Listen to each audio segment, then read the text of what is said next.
The morning her divorce was finalized, Margaret Cole stood on the courthouse steps in downtown Chicago and did something no one expected.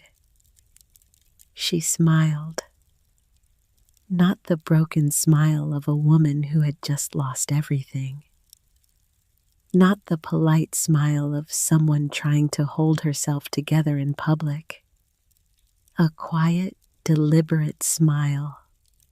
The kind that belongs to someone who already knows how the story ends.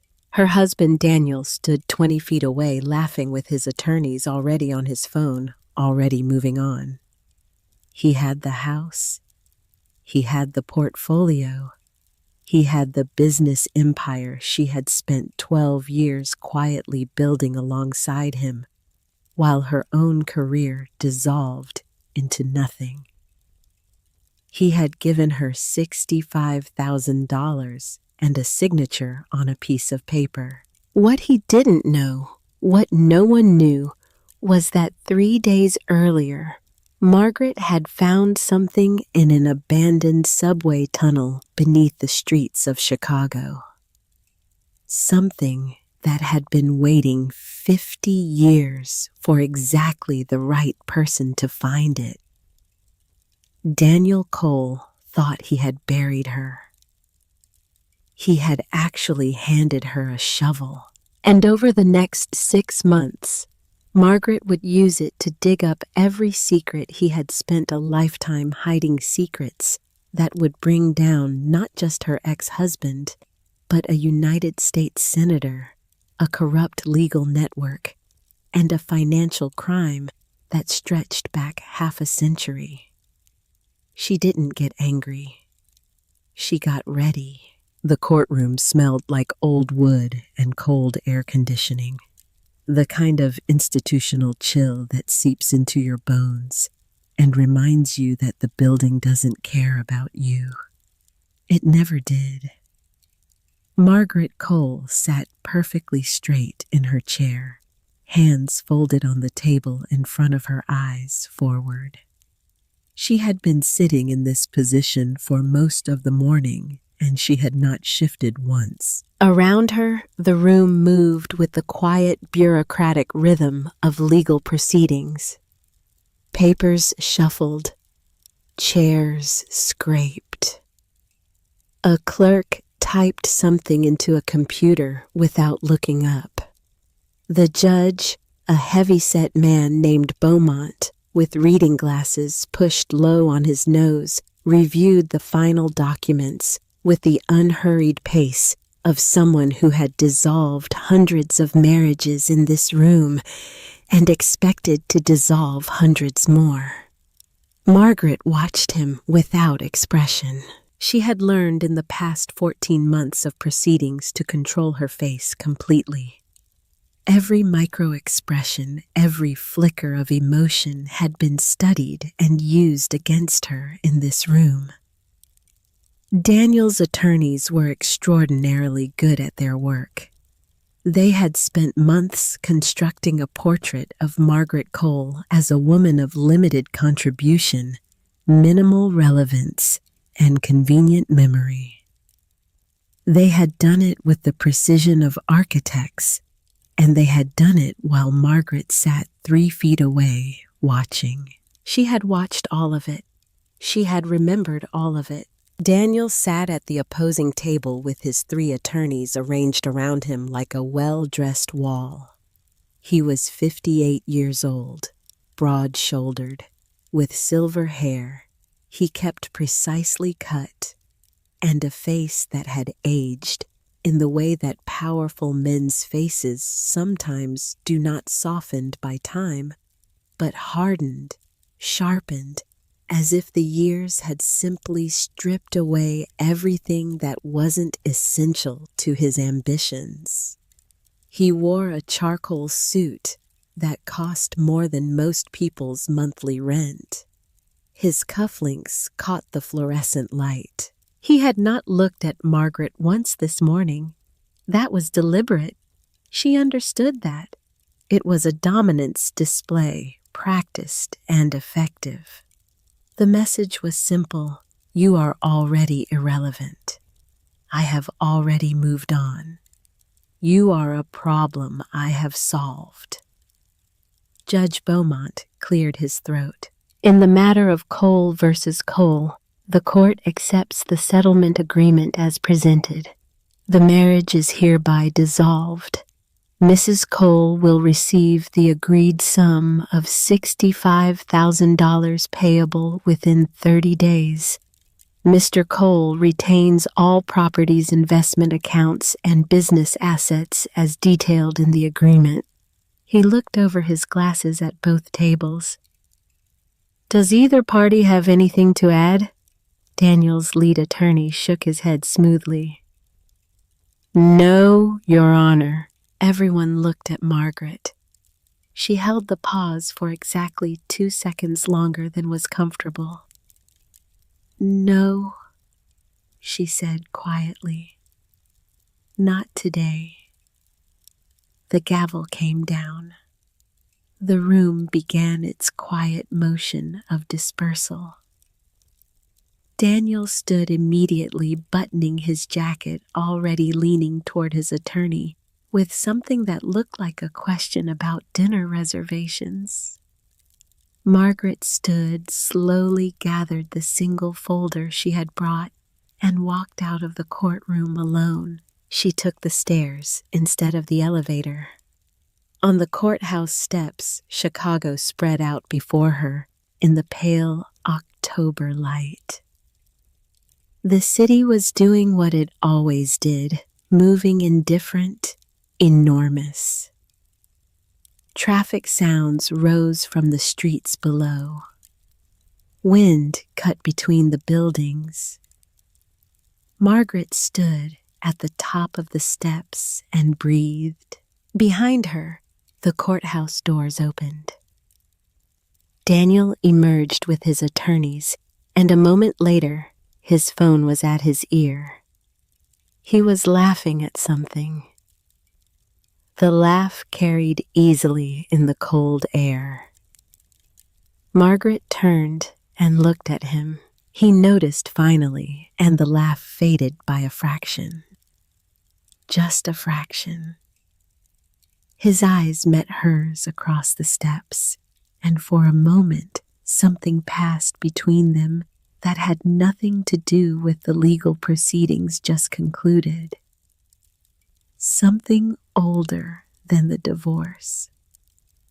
Something that had been building for 12 years. Margaret allowed herself one small, precise smile. Then she said clearly enough for him to hear, "Enjoy it while it lasts." She turned and walked down the steps before he could respond. She didn't look back. There was no point. She already knew the expression on his face, the brief flash of uncertainty, quickly buried under arrogance. She had studied that face for 12 years. She knew every configuration it was capable of. What she did not know yet, walking away from the courthouse on that cold October morning, was that 4 blocks east and 30 feet underground, something had been waiting for her for 50 years. A vault in an abandoned subway station, sealed and forgotten since 1972. A dead woman's last act of defiance. The weapon she didn't know she was about to find.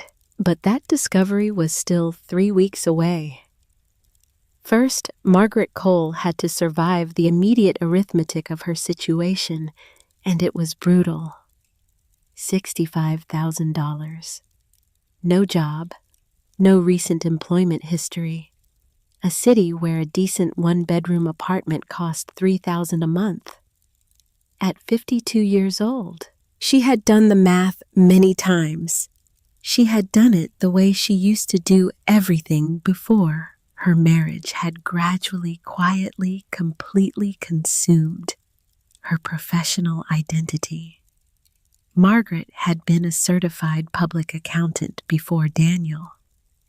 A good one, the kind of accountant who saw patterns in financial data the way other people heard music intuitively, immediately, with a kind of pleasure that was difficult to explain to people who didn't share it. She had given up her practice in the 3rd year of their marriage when Daniel's real estate development company had begun its serious expansion, and he had needed her full attention on his finances, his schedule, his social obligations, his everything.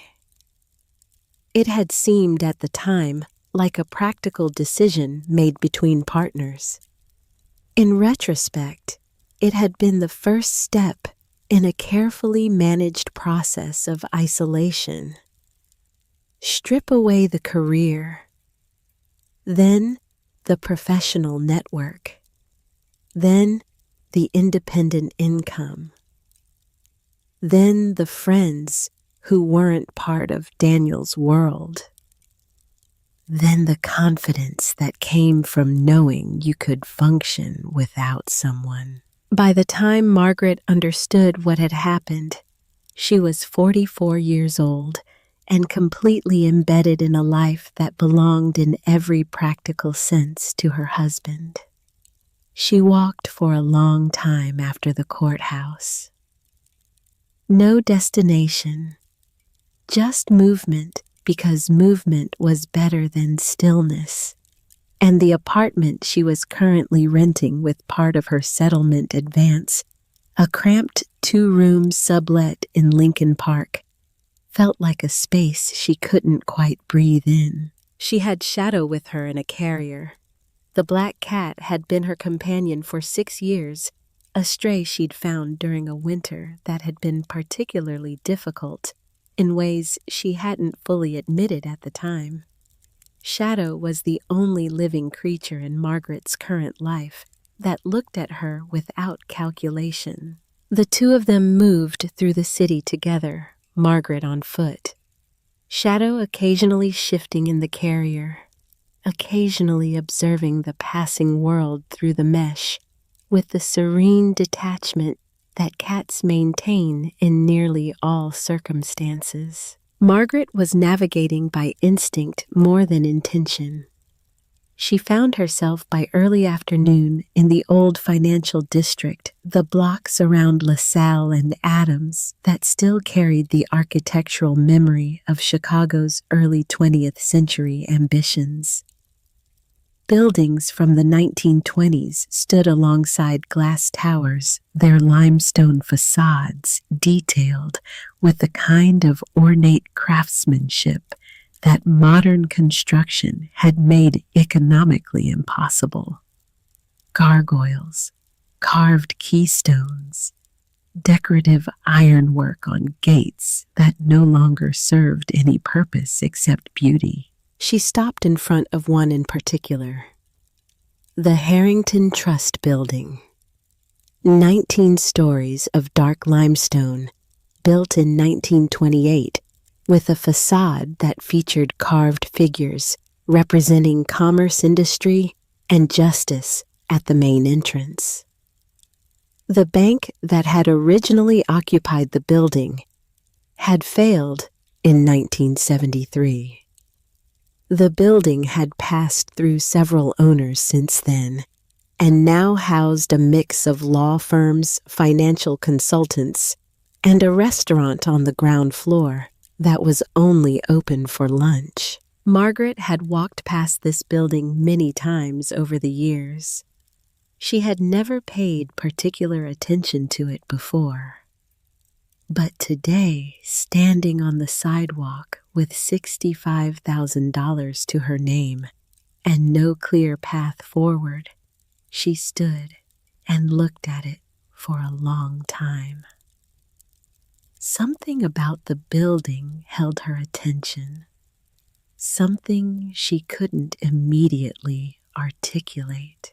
She sat down on a bench across the street and opened Shadow's carrier to let the cat get some air.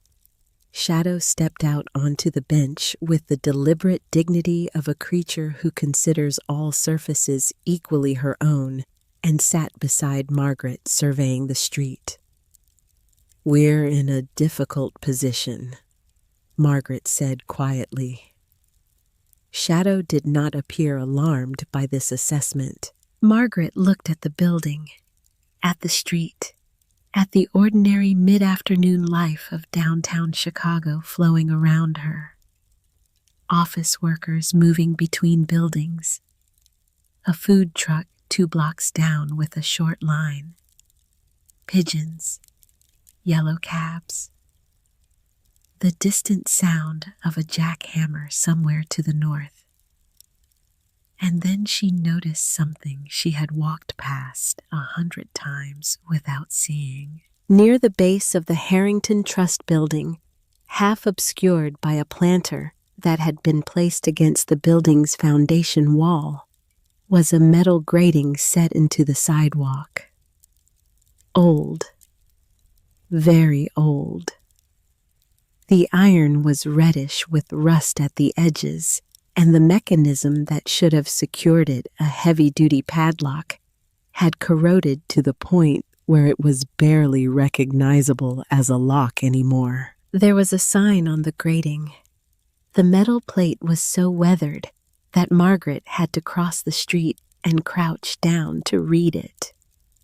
Chicago Transit Authority Service, Access, Harrington Station, Maintenance Personnel, only authorized access, required beyond this point, 1931. Margaret straightened and looked around. The street was moderately busy, but nobody was paying attention to a woman crouching by a building foundation. She looked at the grating more carefully. The hinges were old but intact.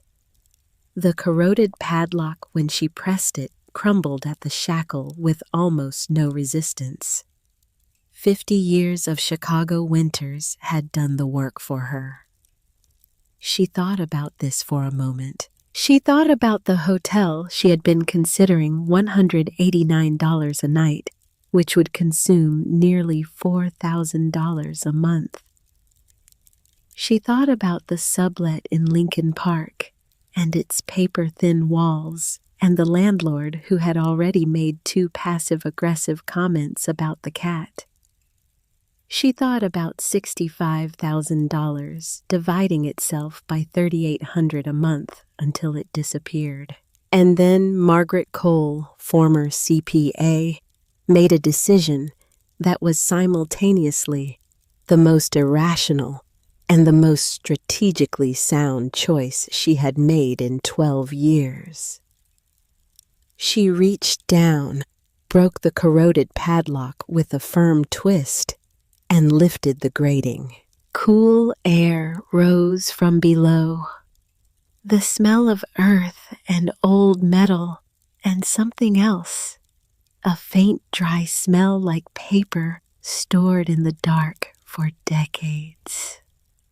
Margaret retrieved the small LED flashlight she had begun carrying 2 weeks earlier, when the Lincoln Park sublet's hallway light stopped working and the landlord proved unresponsive.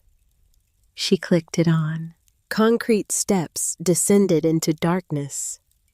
The walls were tiled white subway tile she could see with a dark border pattern. The staircase was narrow but intact. She looked at Shadow. Shadow looked at the opening with the particular focused attention cats give to dark spaces. 12 years of bad decisions, Margaret said.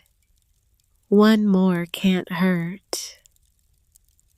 She transferred Shadow back into the carrier, picked up both the carrier and her bag, and descended into the dark. She counted the steps. 36.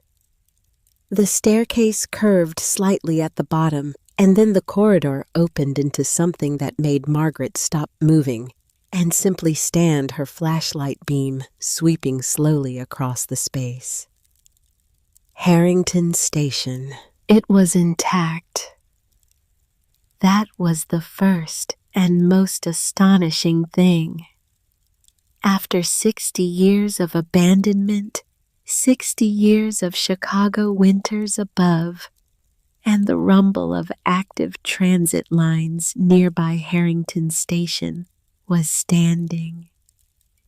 The platform stretched approximately 200 feet in each direction. The ceiling arched overhead at perhaps 20 feet, covered in the same white subway tile as the staircase, with a geometric border in deep green and warm gold that ran at eye level along the walls.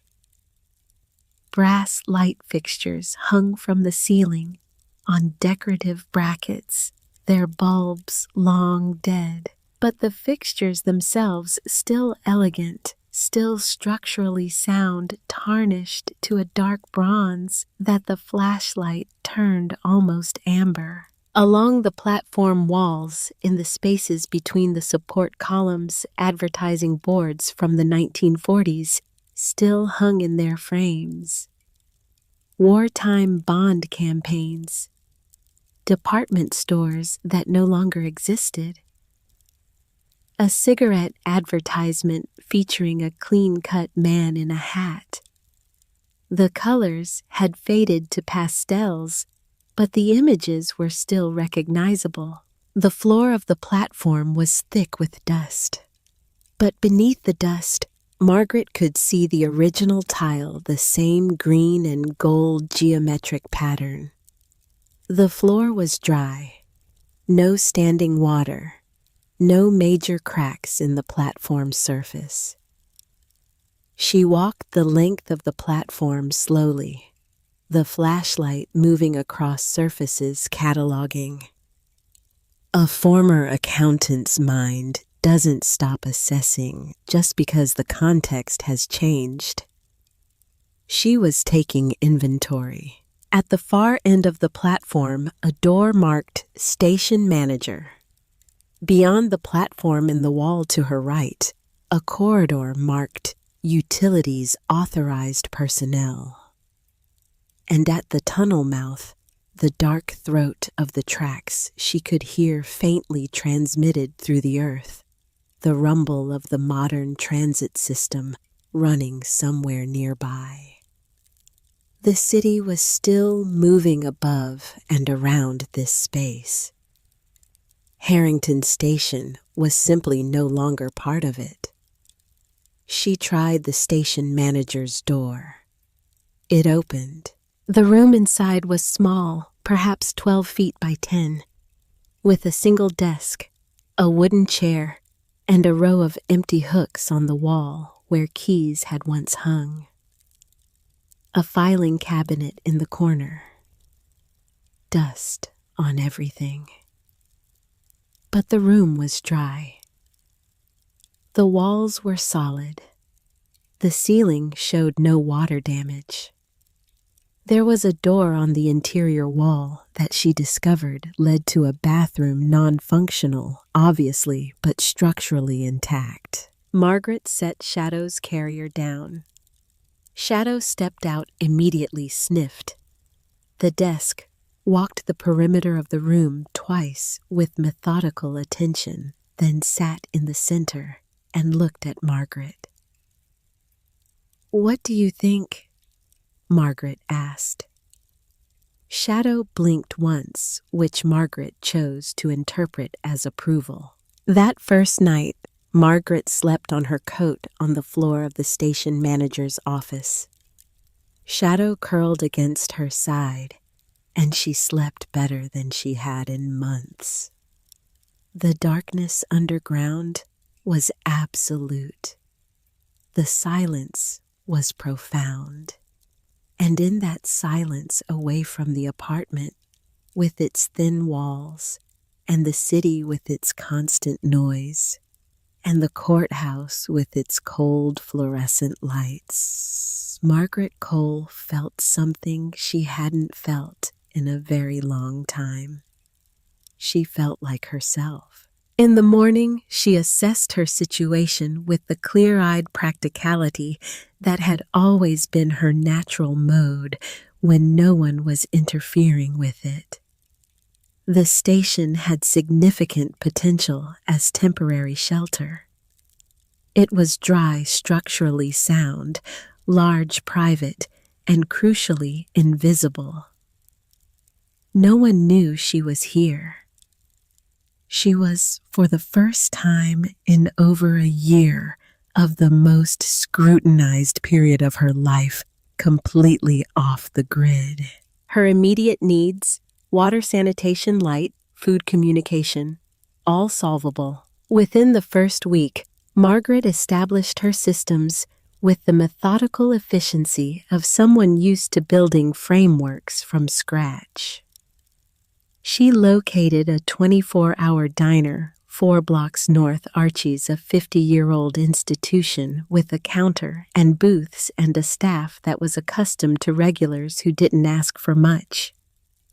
She began going there each morning for coffee and use of the facilities. She left a generous tip each time. No one asked questions. The Chicago Public Library's Harold Washington location was 6 blocks west. She had a library card. The library had bathrooms, electrical outlets, computers, and research databases. She began spending her days there, arriving when it opened and leaving an hour before closing. She bought supplies with careful deliberation. Battery-powered LED lanterns, 4 of them. A set of high-capacity rechargeable batteries and a quality charger. A portable camping stove that ran on small canisters. A water filtration system designed for backcountry camping. A folding camp cot ordered online and delivered to the Lincoln Park sublet she still technically rented for another 3 weeks. A good sleeping bag. Heavy-duty cleaning supplies. She moved everything to the station over 3 nights, traveling light each time, always in the hours after midnight, when the streets around the financial district were quiet. The water system she devised herself.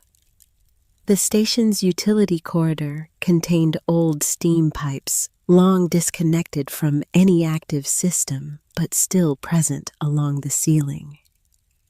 In the temperature differential between the cool underground air and the warmer pipes, which retained some thermal mass from the surrounding earth, condensation formed reliably.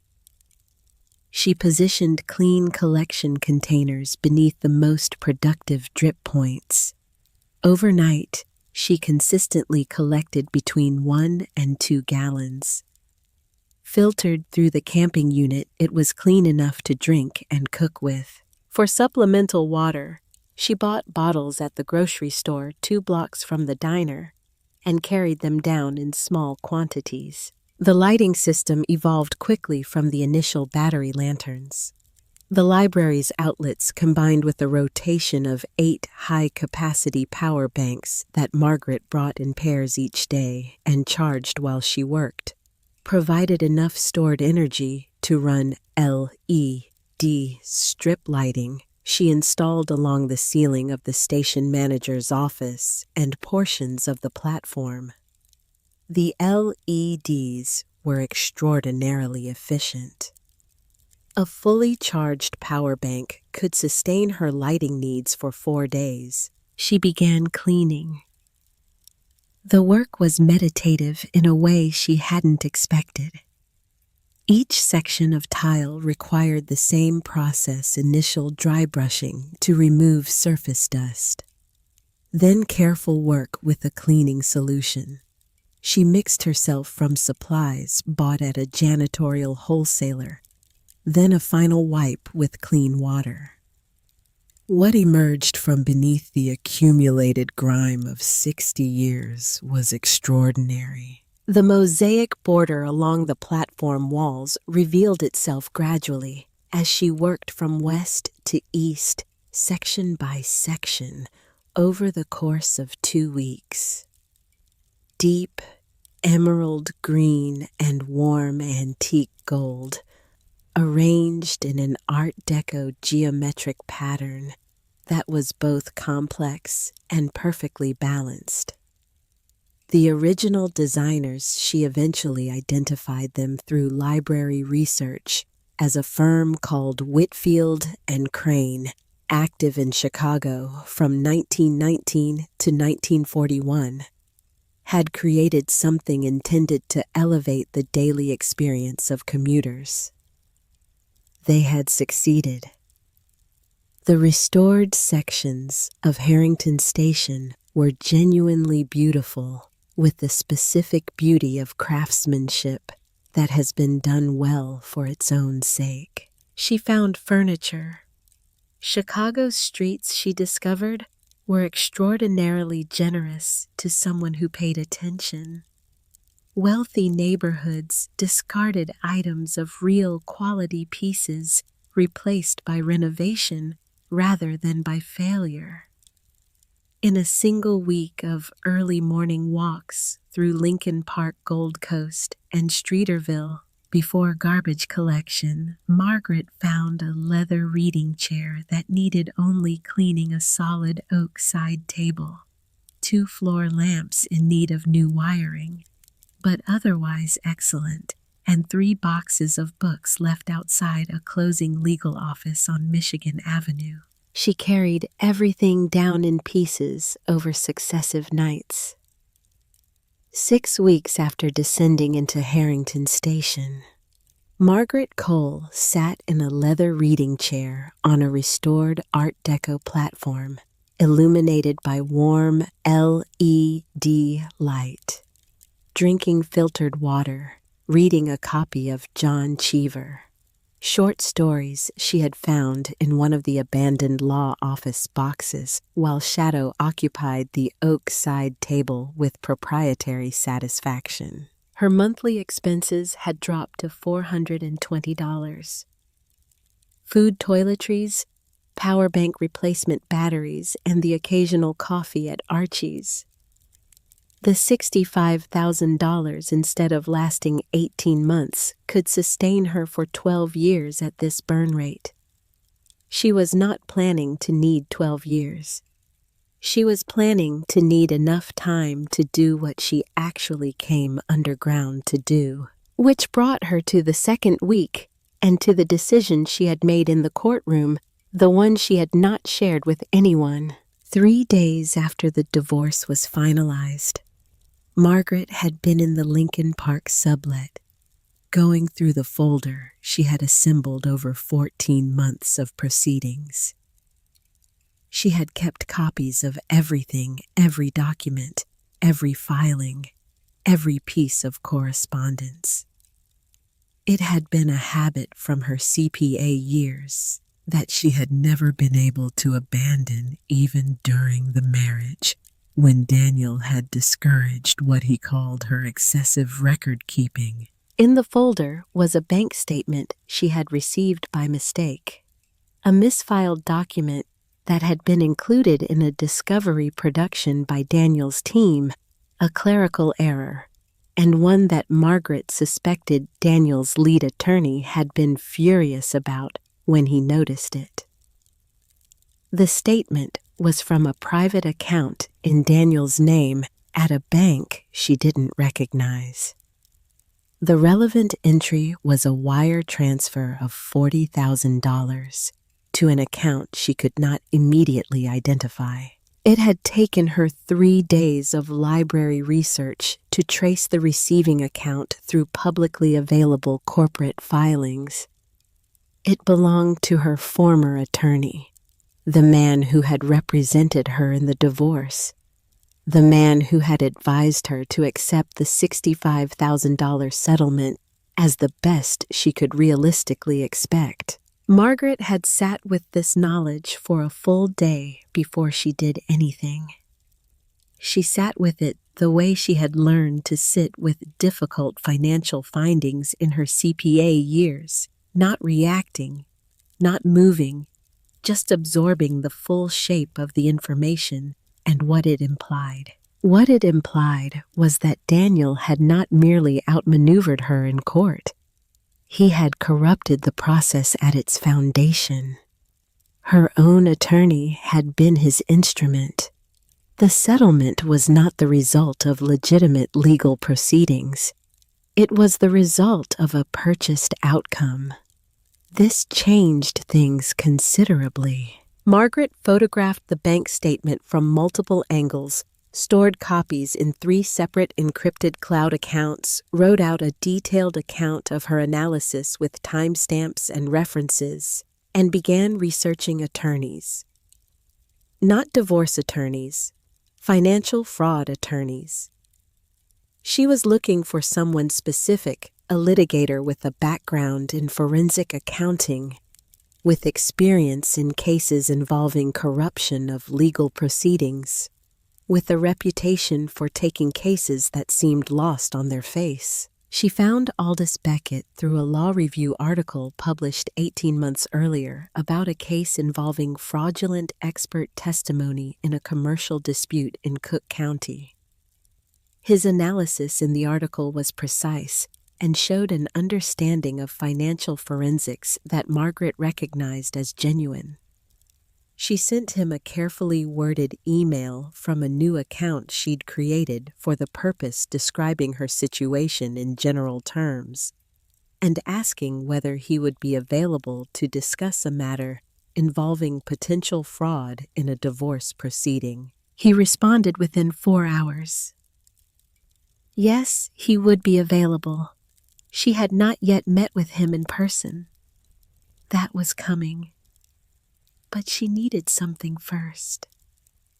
She needed to understand the full scope of what Daniel had done, not just the attorney bribe, but the larger financial architecture she had glimpsed during 12 years of marriage and never been allowed to examine directly. She knew things.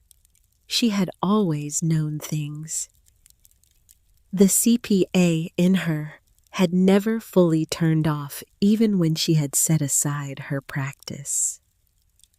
She had noticed the patterns in Daniel's business over the years, the occasional explanations that didn't quite add up, the accounts she was told not to worry about, the meetings that happened without her and were never discussed afterward. She had filed these observations and said nothing, because the alternative had not yet become necessary. The alternative was now necessary.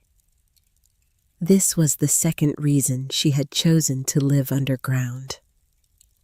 Not just financial practicality, strategic invisibility. Daniel's people, and she was already certain he had people watching her movements, because she had seen the same man in a gray coat in 3 different locations over 3 days, could not track what they could not find. Below ground, Margaret was unreachable.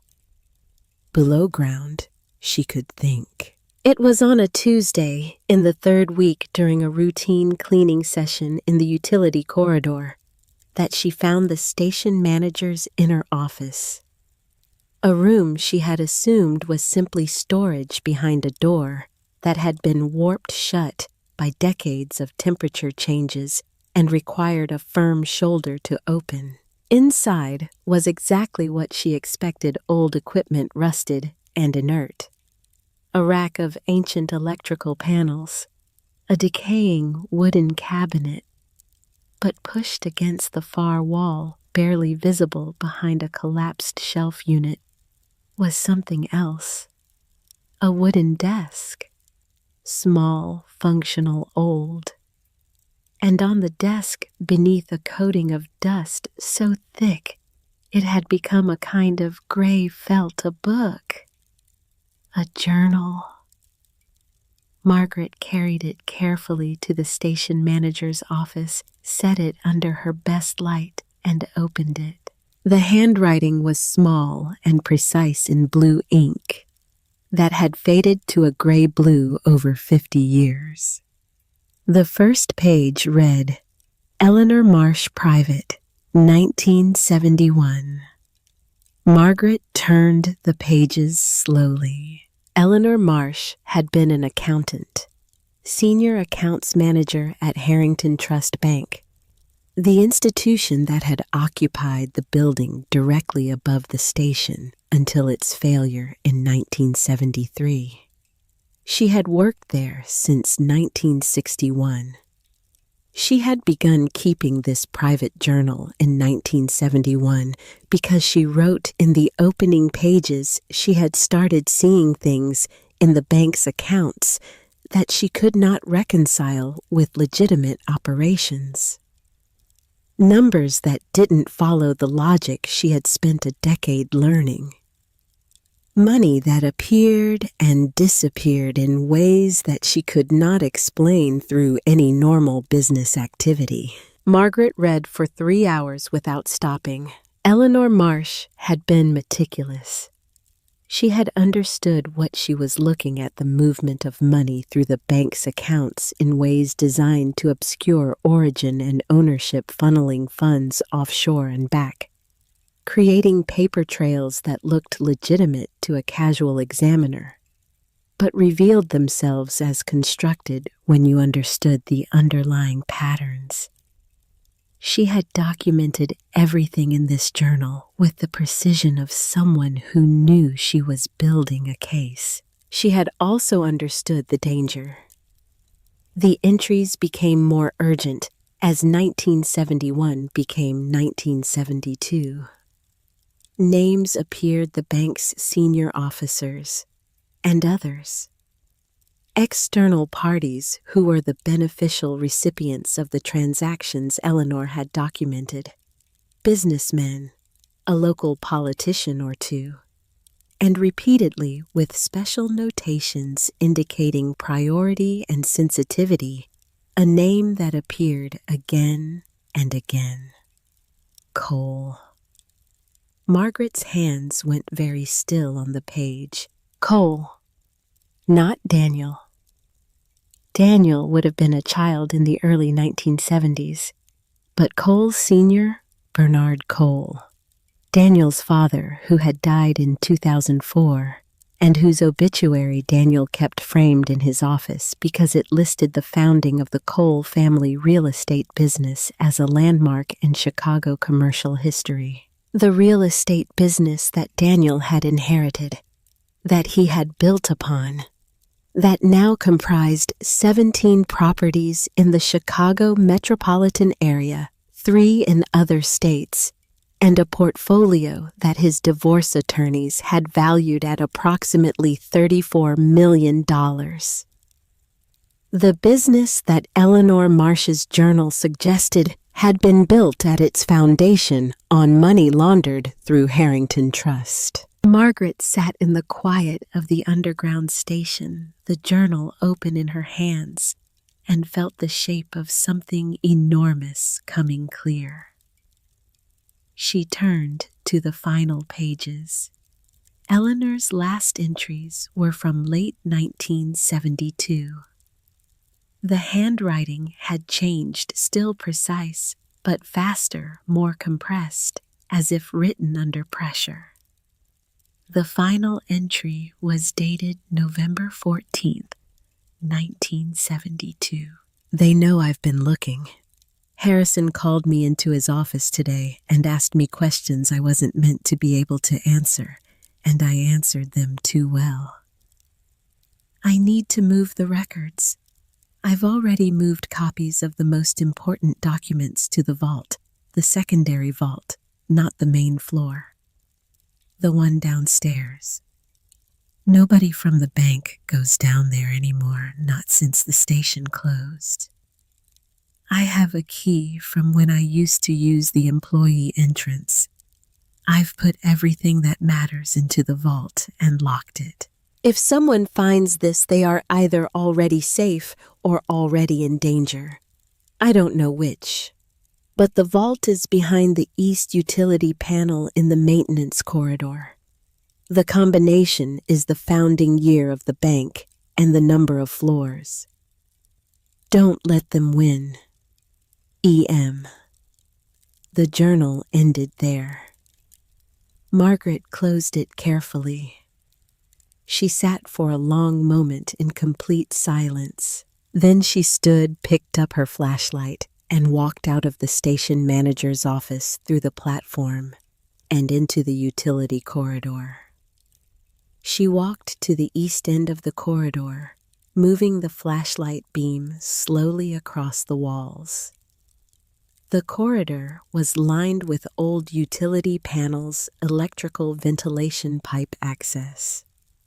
All of them faced with metal covers secured by screws or bolts, all of them decades old, except one. Near the far end, half hidden behind a section of old ducting that had partially collapsed away from the ceiling, was a panel that was different from the others. Larger, set slightly deeper into the wall. The metal was the same age, the same rust pattern, the same institutional gray. But the seam around its edges was different. Not a standard utility panel, but something fitted into the wall with care. Something that had been designed to look like the others while serving a different purpose. Margaret stood in front of it for a long moment. The founding year of the bank, 1928. The number of floors, 19.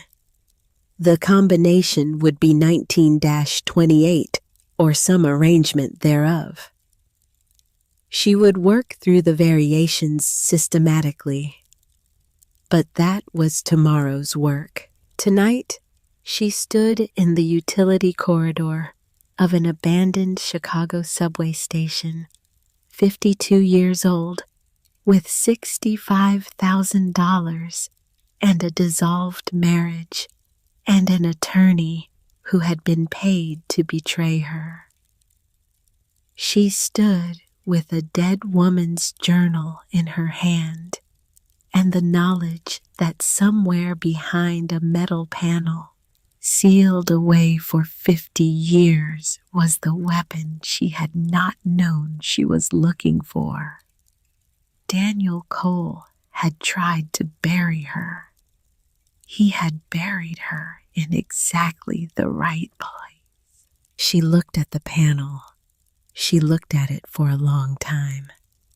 Then she turned and walked back to the station manager's office where Shadow was waiting on the desk with the patient composure of a creature who had decided that wherever Margaret Cole chose to be was by definition home. Margaret sat down, opened her notebook, and began to write. Dates, names, numbers, the architecture of what she was beginning to understand. Outside, Chicago moved through its Tuesday night. Traffic and wind and the distant sound of the elevated train. Up on the street, 36 steps above Margaret's head, the Harrington Trust Building stood in the dark. Commerce, industry, justice. The carved figures over the entrance had been watching the street for 95 years. 50 years ago, a woman named Eleanor Marsh had tried to do the right thing in this building and had disappeared. Now, someone else was in the building's basement reading Eleanor's words by LED light, with a cat on the desk and a notebook full of numbers and the cold, specific patience of a person who has stopped being afraid and started being ready. Margaret wrote until 2 a.m. Then she turned off the light, lay down on her cot, and slept without dreaming. She did not open the vault immediately. That surprised her afterward when she thought about it. Most people she imagined would have gone straight for it. The combination fresh in their minds, the discovery still electric, the urgency of the moment compelling immediate action. But Margaret Cole had not survived 12 years of a sophisticated and patient predator by being impulsive. She had survived by watching, by waiting, by understanding that the quality of information you extract from a situation depends entirely on how prepared you are to receive it. She needed to be prepared, so she spent 4 days in the Harold Washington Library before she touched the panel again. She pulled everything the library's databases contained on Harrington Trust Bank. Corporate filings from the Illinois Secretary of State's archives. News coverage from the Chicago Tribune going back to 1931. Federal Reserve examination reports from the 1960s and early 1970s that had been declassified and digitized. The FDIC records from the bank's 1973 failure, which were publicly available and surprisingly detailed. Academic papers on the wave of mid-sized bank failures that had swept the Midwest between 1971 and 1975, and the financial mechanisms, legitimate and otherwise, that had contributed to them.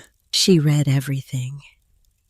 She took notes in the systematic shorthand she had developed during her CPA years, compressed, precise, cross-referenced, organized by date and entity and transaction type.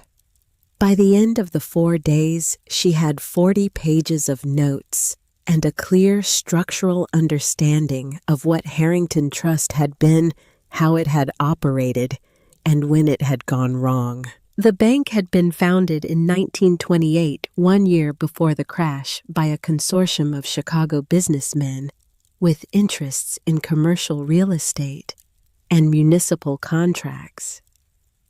It had survived the Depression barely through a combination of conservative lending practices and strategic relationships with city government that kept municipal deposits flowing through its accounts. Through the 1940s and 1950s, it had grown steadily, never a major institution, but stable, reliable, with a client base concentrated in Chicago's commercial real estate sector.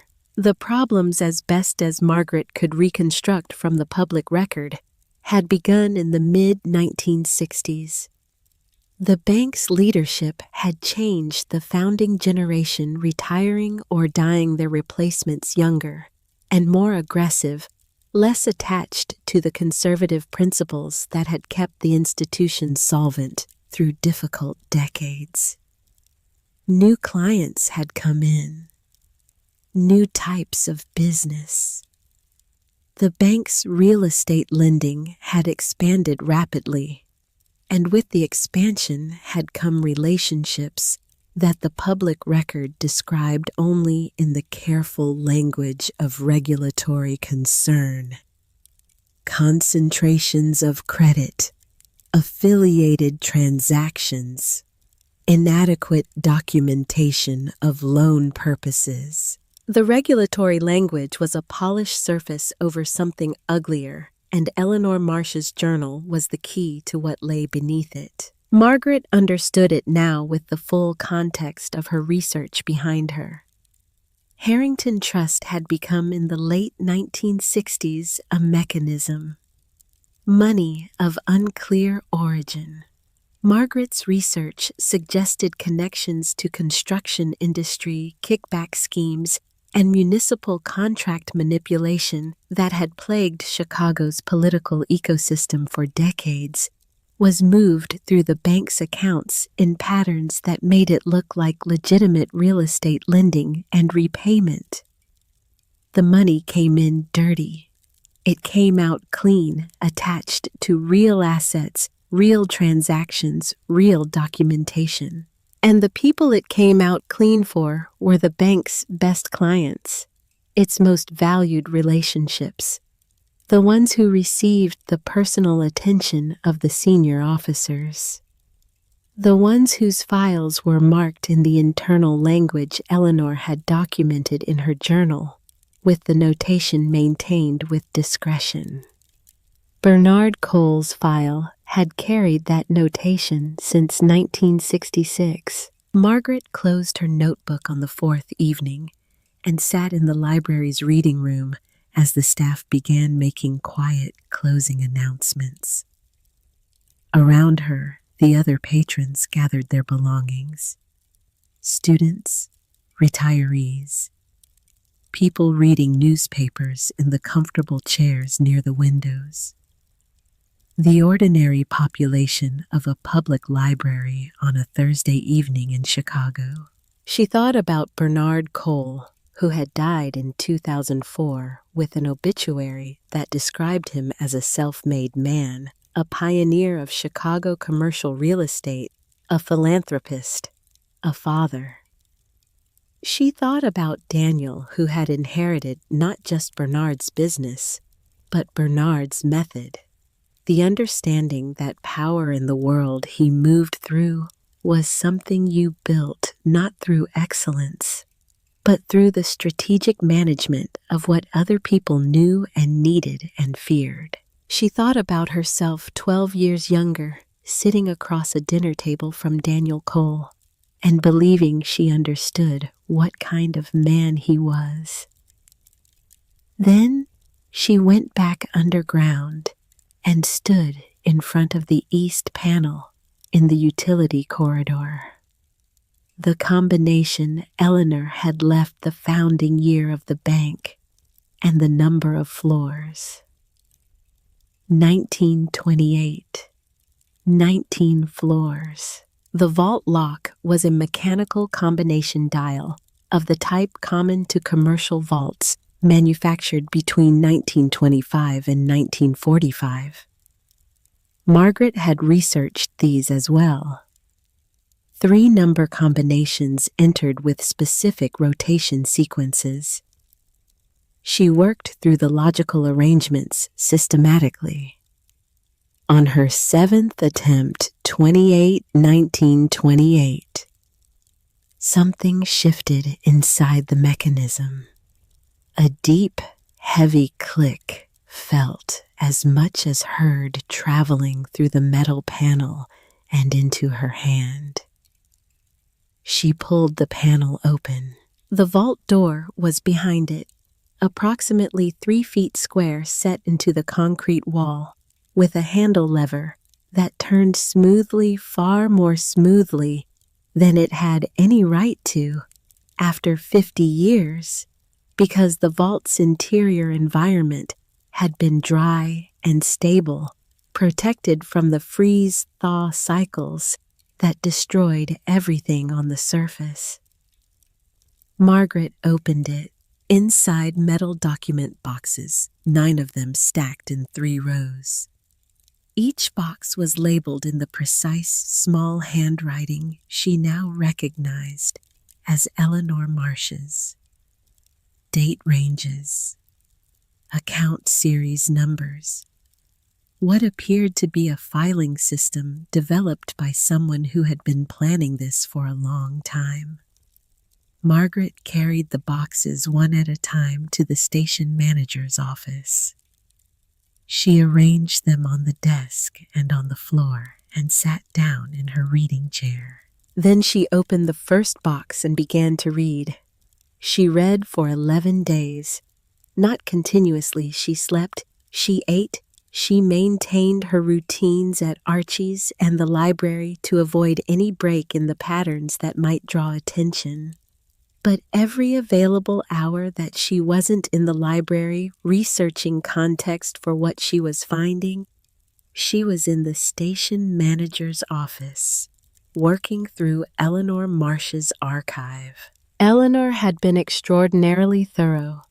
The document boxes contained photocopies. Margaret marveled at the effort this must have represented in 1972, when photocopying required access to specific equipment of transaction records, internal memoranda, loan files, correspondence between Harrington Trust officers and their significant clients, and most valuably, a series of handwritten ledgers in which Eleanor had reconstructed the actual flow of money through the accounts she had access to, stripping away the constructed documentation to show the underlying reality. The picture that emerged was large and specific, and to Margaret's trained eye, extraordinarily well documented. Bernard Cole had moved money through Harrington Trust on a consistent basis from 1966 through 1972.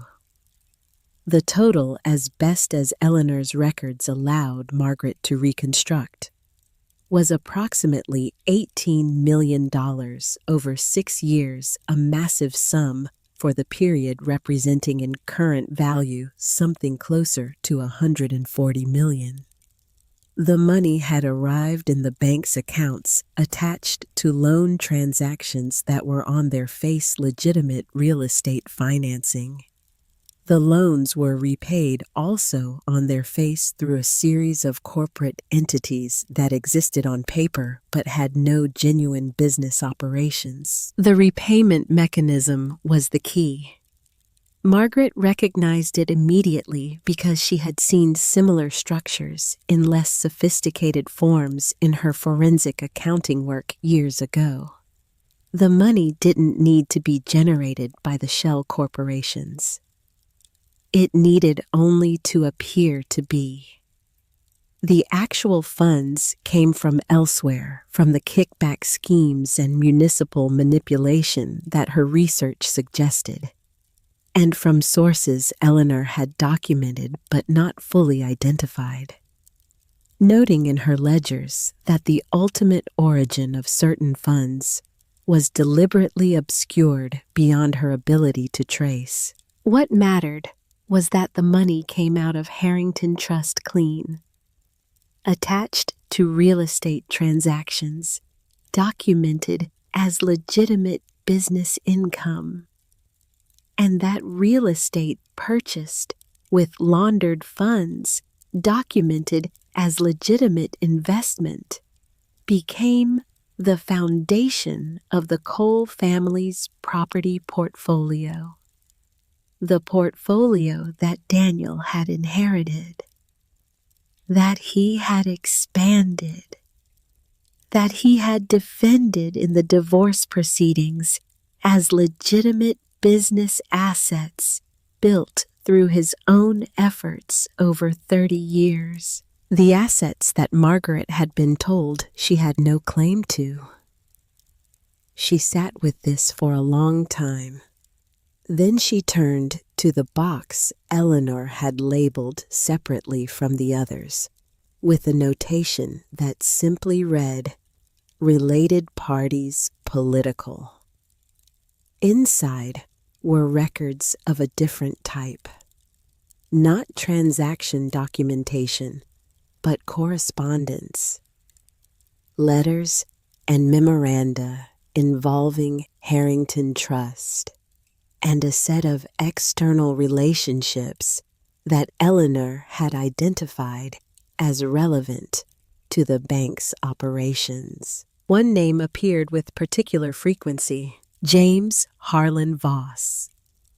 In 1971, a 33-year-old attorney with a practice on LaSalle Street, specializing in corporate and municipal law.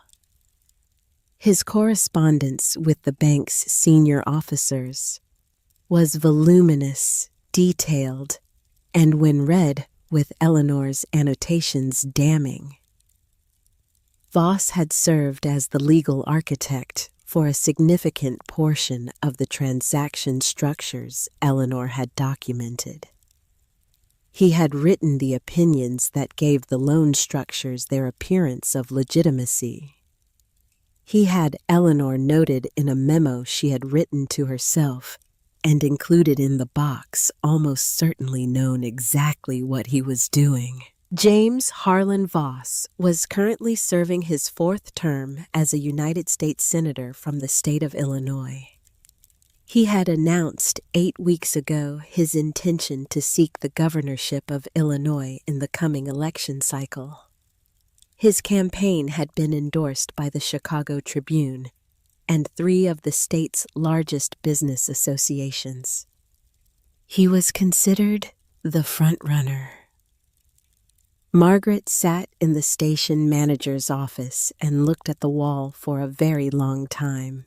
Then she wrote 2 words in her notebook, 11 weeks. That was how long remained until the primary election. 11 weeks in which Voss was still a candidate rather than a governor-elect.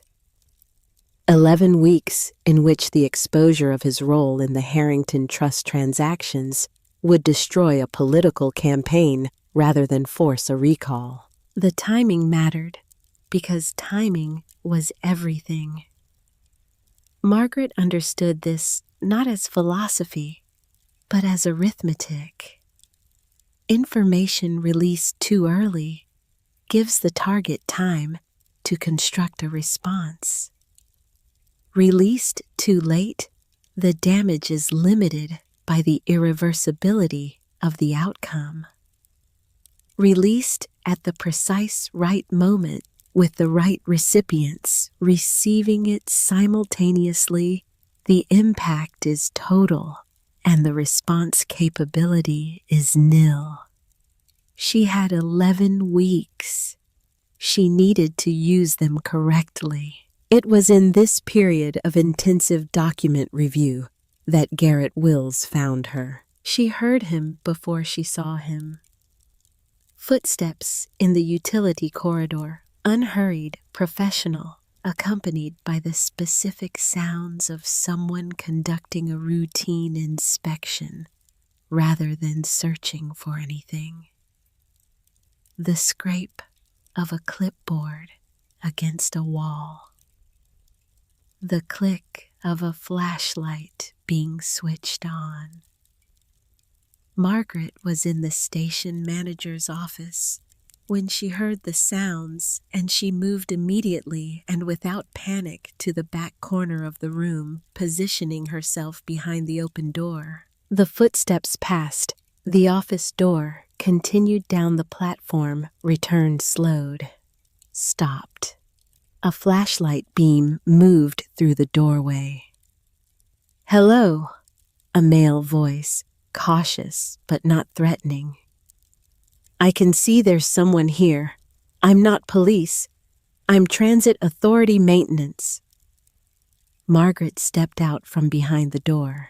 The man with the flashlight was approximately 40 years old, broad-shouldered, in a Transit Authority uniform with a name tag she couldn't read in the cross-illumination of their 2 lights. He was looking at the station manager's office, the cot, the reading chair, the LED lighting the organized supplies with an expression of complete and genuine astonishment. He looked at Margaret. He looked at Shadow, who had materialized on the desk and was regarding him with the detached assessment cats apply to new humans. He looked around the office again. "How long have you been down here?" he said. 6 weeks, Margaret said. 6 weeks. He absorbed this. "In Harrington Station?" "Yes." He walked out onto the platform without saying anything further. Margaret followed, watching him move through the space she had spent 6 weeks restoring: the cleaned mosaic walls, the polished brass fixtures, the reading nook she had created in the alcove near the north end, the books arranged on the salvaged shelving. He walked slowly, the flashlight moving, and she could see him processing what he was seeing. He stopped at the far end of the platform and turned around. "My name is Garrett Wills," he said. "I've been doing maintenance inspection on the abandoned stations for 8 years. He paused. "This is the most extraordinary thing I've ever seen in a decommissioned station. My name is Margaret Cole. You did all of this?" "Yes." He looked at the mosaic wall nearest to him, the green and gold border pattern gleaming in the flashlight beam. He reached out and touched the tile carefully, as if confirming it was real. "I should report this," he said. "I know. Technically, you're trespassing on transit authority property, and you've made alterations to a decommissioned structure. I'm aware." He was quiet for a moment. Then he said, "My father worked in this neighborhood. LaSalle Street, 1970s, early 1980s. He was a bookkeeper for a commercial real estate firm." He paused. "He used to talk about Harrington Trust, about the bank that was in the building above this station. He said there was a woman who worked there who tried to tell people something was wrong with the bank's accounts. He said nobody listened to her, and then she was just gone." Margaret was very still. "Eleanor Marsh," she said. Garrett Wills looked at her. "You know about Eleanor Marsh." "I found her journal," Margaret said. "In the inner office. She left it in 1972. The silence that followed this was different from the previous silences, heavier and more particular. "My father believed her," Garrett said quietly. "He always said she was telling the truth, and nobody wanted to hear it because the truth was inconvenient for people with money. He used to say that was the specific way Chicago worked. Not that the truth got suppressed, but that it got ignored until it stopped mattering." He looked at Margaret with an expression that had moved past professional assessment into something more personal. "I'm going to file my inspection report," he said. "It's going to say that Harrington Station is structurally sound, shows no evidence of water infiltration or active deterioration, and requires no immediate action." He held her gaze. "It's not going to say anything else." "Why?" Margaret asked, not challenging, genuinely asking. "Because Eleanor Marsh tried to do the right thing, and it cost her everything, and the people she was trying to stop went on living their lives without consequences." He looked around the platform once more. "And because whatever you're doing down here, I don't think it's finished yet." He pulled a card from his breast pocket and held it out. It was a standard transit authority maintenance card with his name and an internal phone number. "If anyone else from transit comes through, which they won't for at least 2 years, based on the inspection schedule, call me first. I'll come down with them."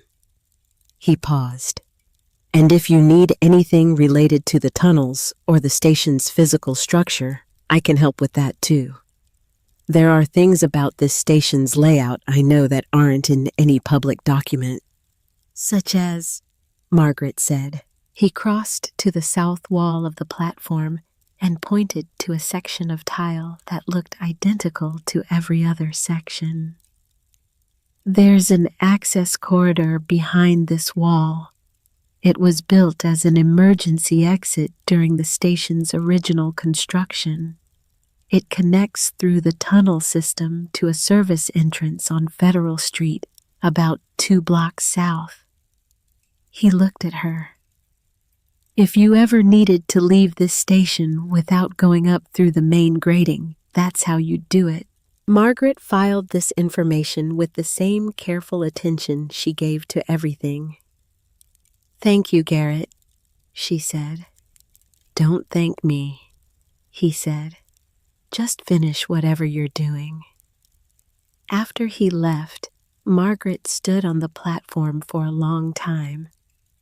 Then she went back to the document boxes and the work. She had known intellectually that what she was building toward was significant, but Garrett's presence, the confirmation that Eleanor Marsh's story had rippled outward in ways Eleanor never knew, that Garrett's father had carried her name for 50 years in a neighborhood that had long forgotten the bank she worked in, made it something more than a personal legal matter. Eleanor Marsh had tried to do the right thing and had been made to disappear. The people she had documented had gone on to build empires and political careers. Their children had inherited those empires and those careers.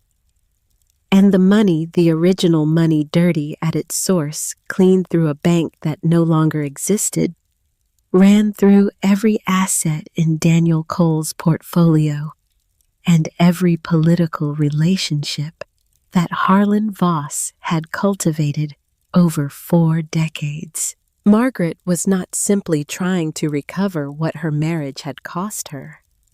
She was trying to finish what Eleanor had started. This clarification of purpose focused her considerably.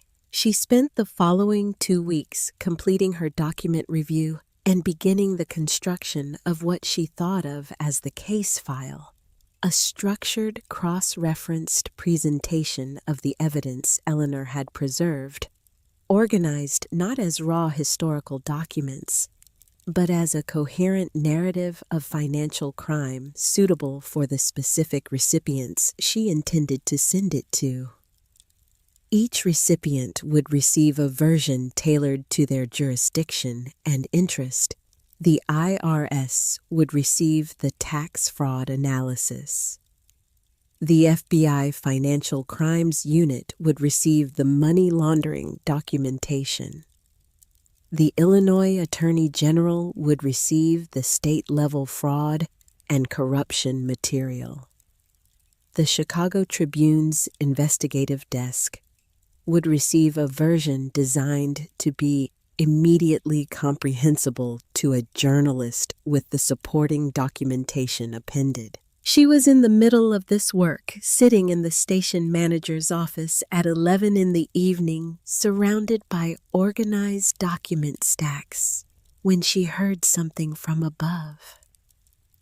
Not from the platform, not from the utility corridor, from above. Footsteps on the grating. She was on her feet before she had consciously processed the sound, moving to the light strip and pressing the switch, dropping the office into darkness.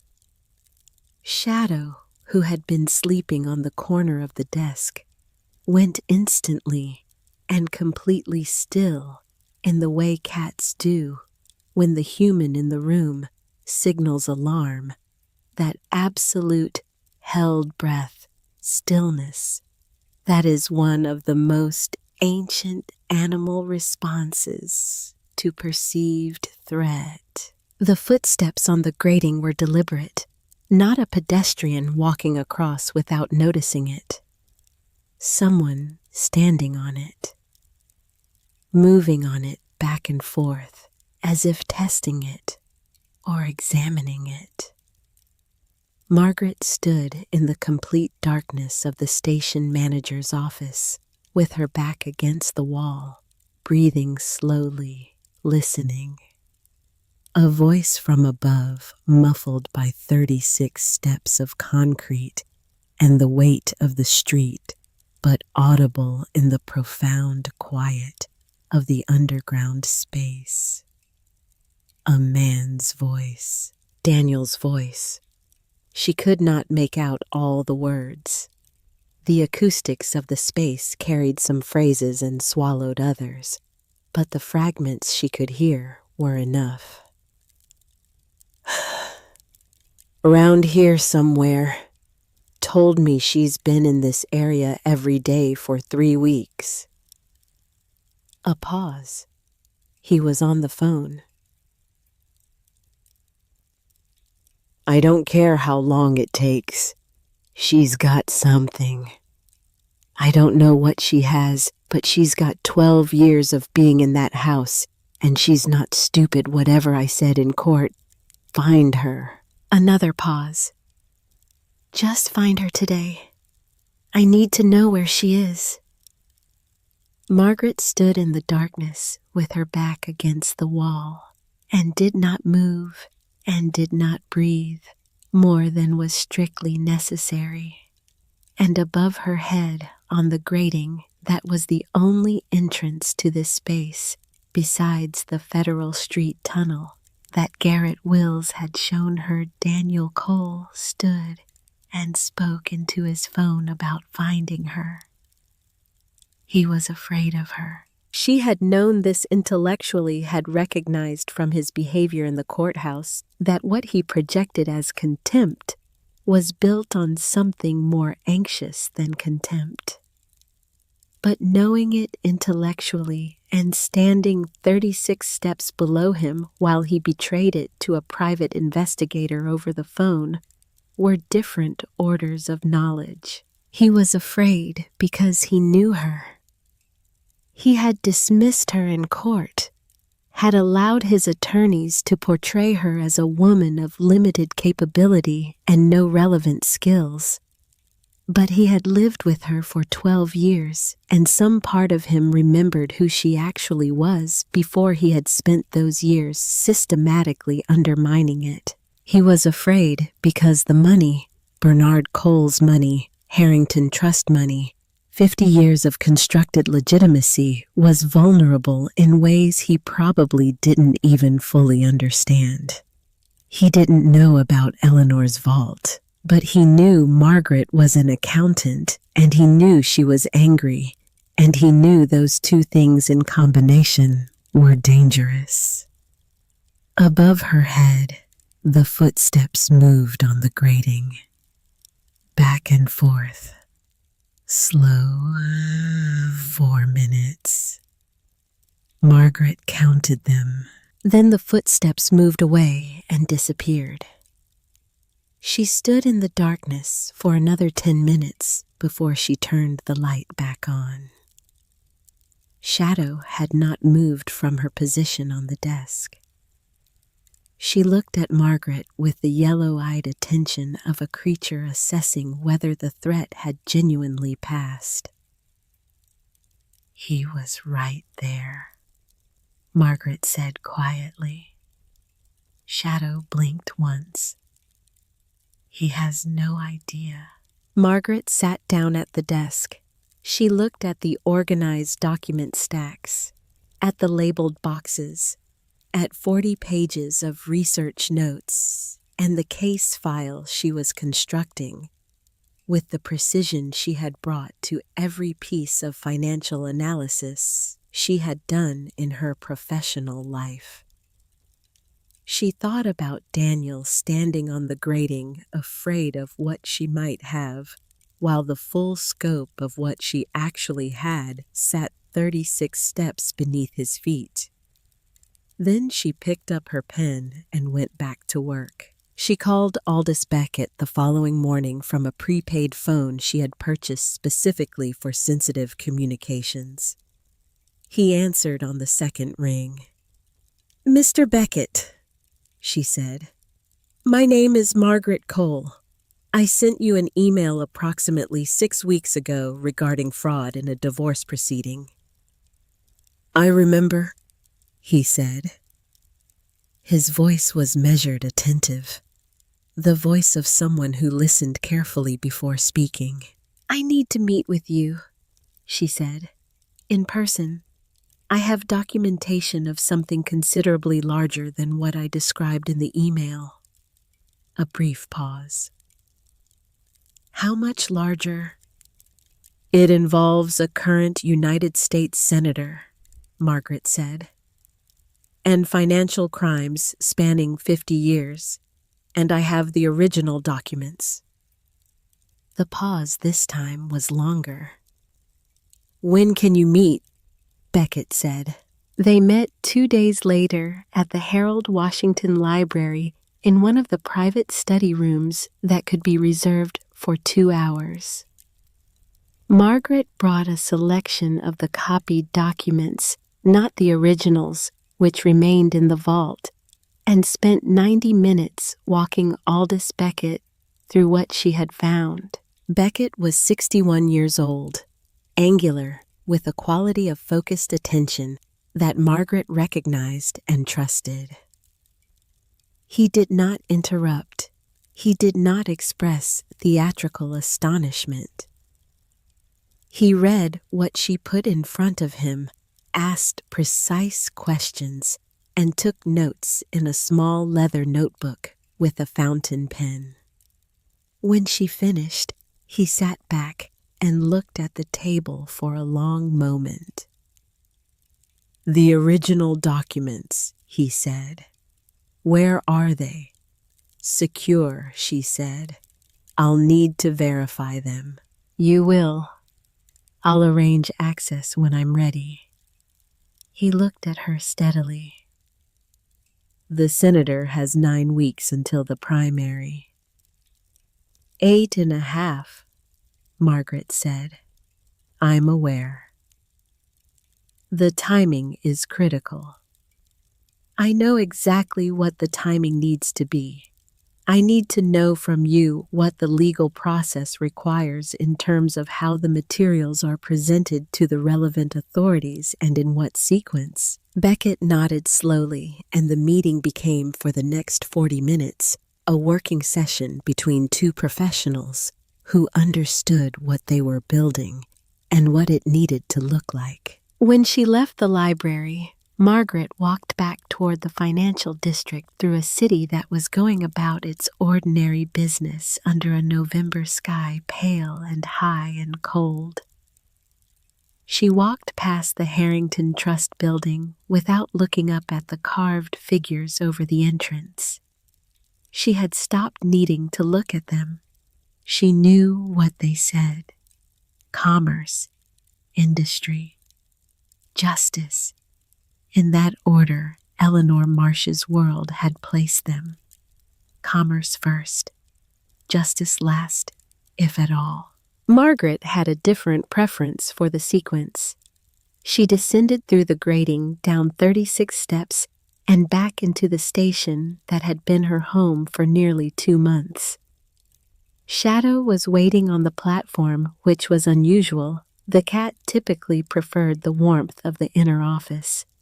She sat at the edge of the platform looking toward the tunnel with the specific alert attention that meant she had heard something.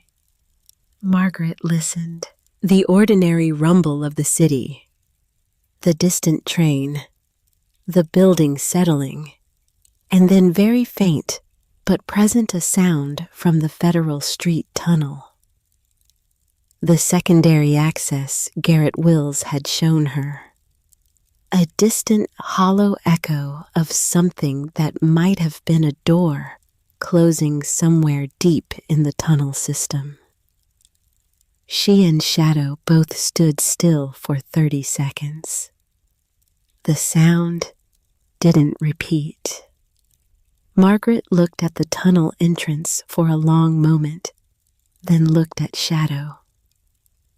Noted, she said quietly. She went into the office, sat at the desk, and opened her notebook to the page where she had written 11 weeks. She crossed it out and wrote beneath it 8.5. Then she picked up her pen and continued building the case that was going to take everything Daniel Cole and Harlan Voss had spent 50 years constructing and reduce it with the precision of a forensic accountant who had nothing left to lose and everything to prove to exactly what it had always been. Evidence. She sent the first package on a Monday, not because Monday carried any particular significance, but because she had been ready since the previous Thursday and had made herself wait through the weekend. Patience was not a virtue Margaret Cole had been born with. It was one she had constructed deliberately over 12 years of living with a man who used impulsiveness as a weapon against anyone who displayed it. She had learned to wait the way a surgeon learns to be still, not from temperament, but from the understanding that the cost of moving too soon was higher than the cost of waiting. The packages were not sent from anywhere near the financial district.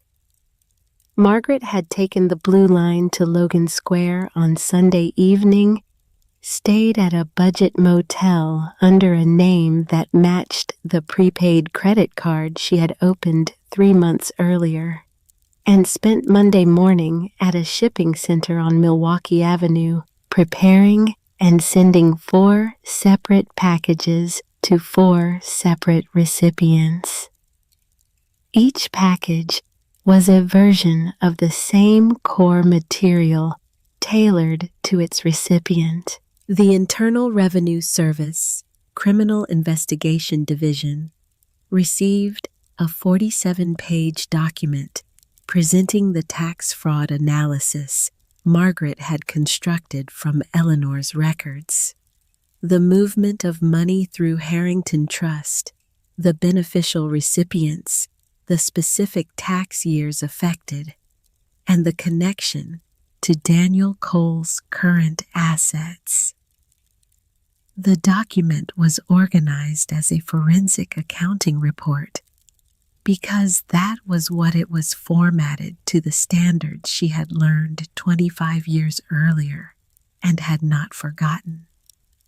Attached to it were copies of the most critical underlying documents from Eleanor's archive: the transaction records, the internal memoranda, the ledger reconstructions organized by exhibit number and cross-referenced to the main analysis.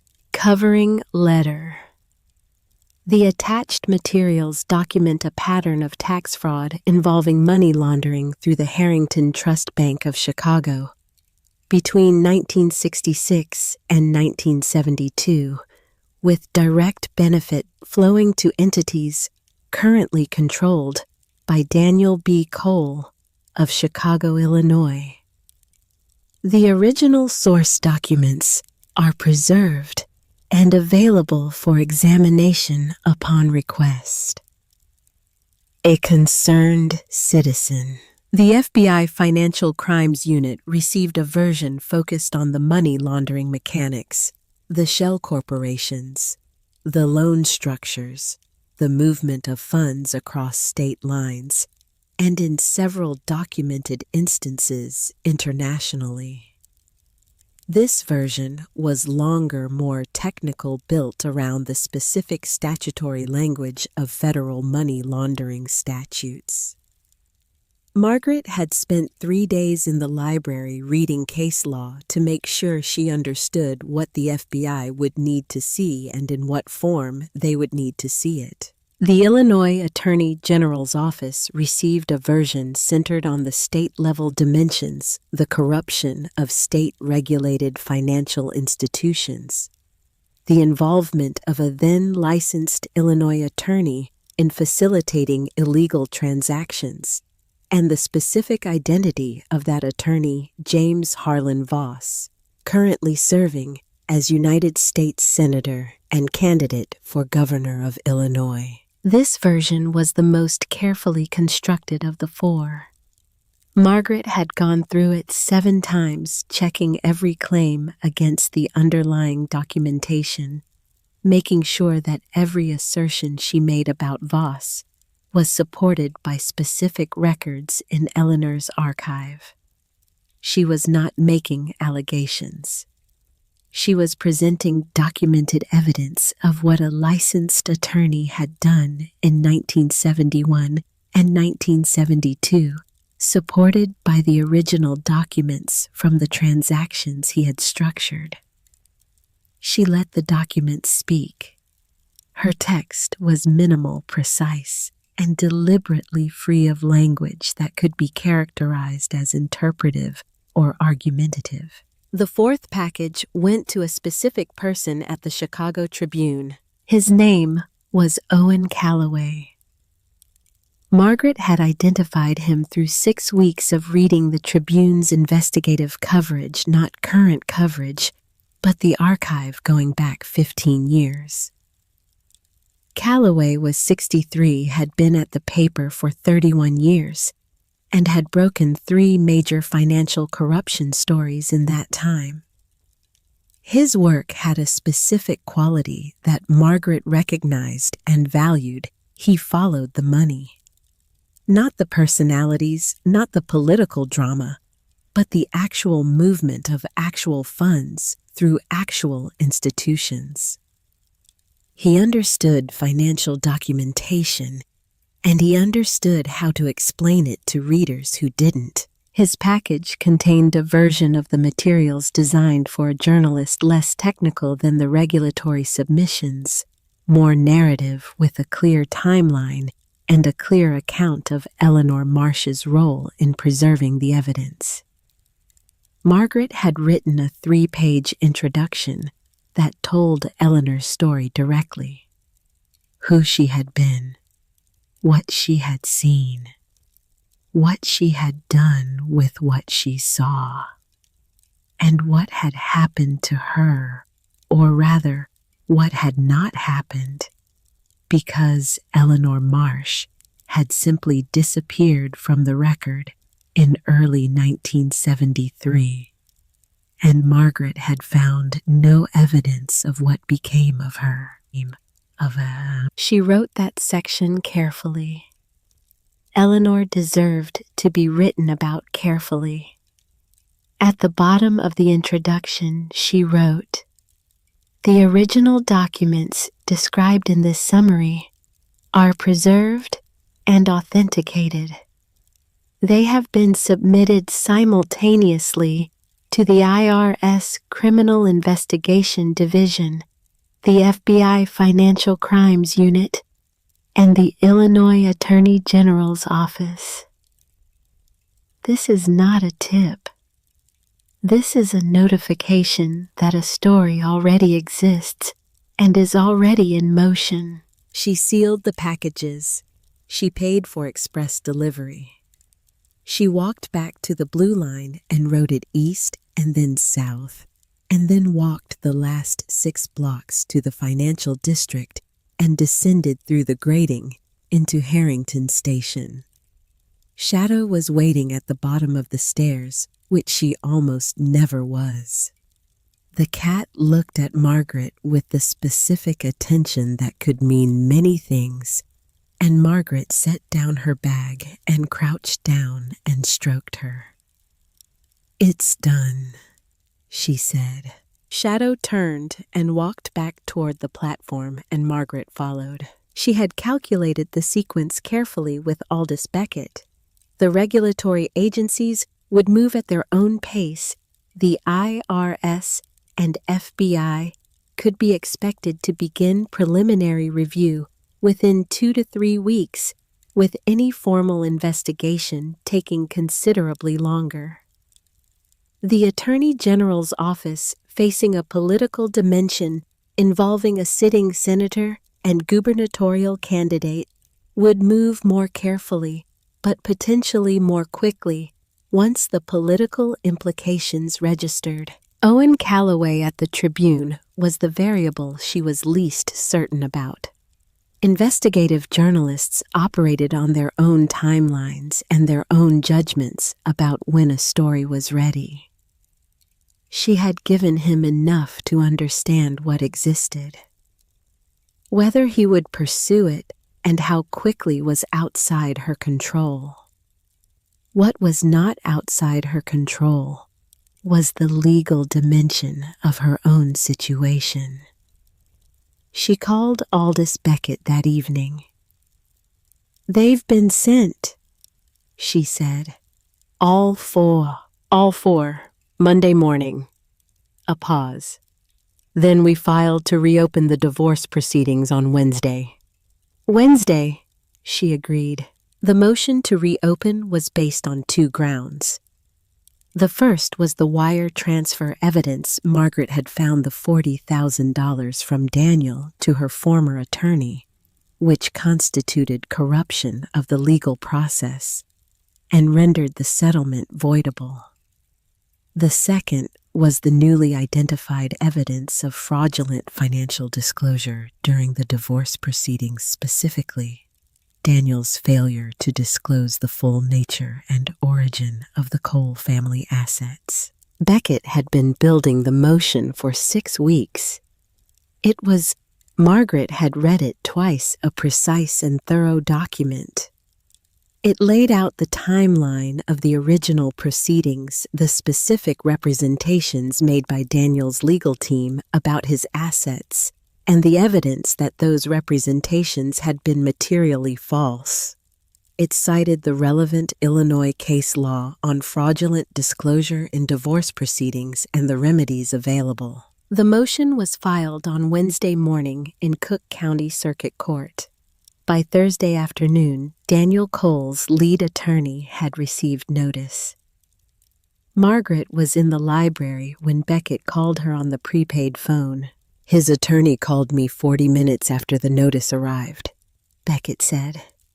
His voice was professionally composed, but she could hear something beneath it, the contained satisfaction of a litigator who had delivered something unexpected to an opponent who had not expected to need defenses. He wanted to know the basis for the motion.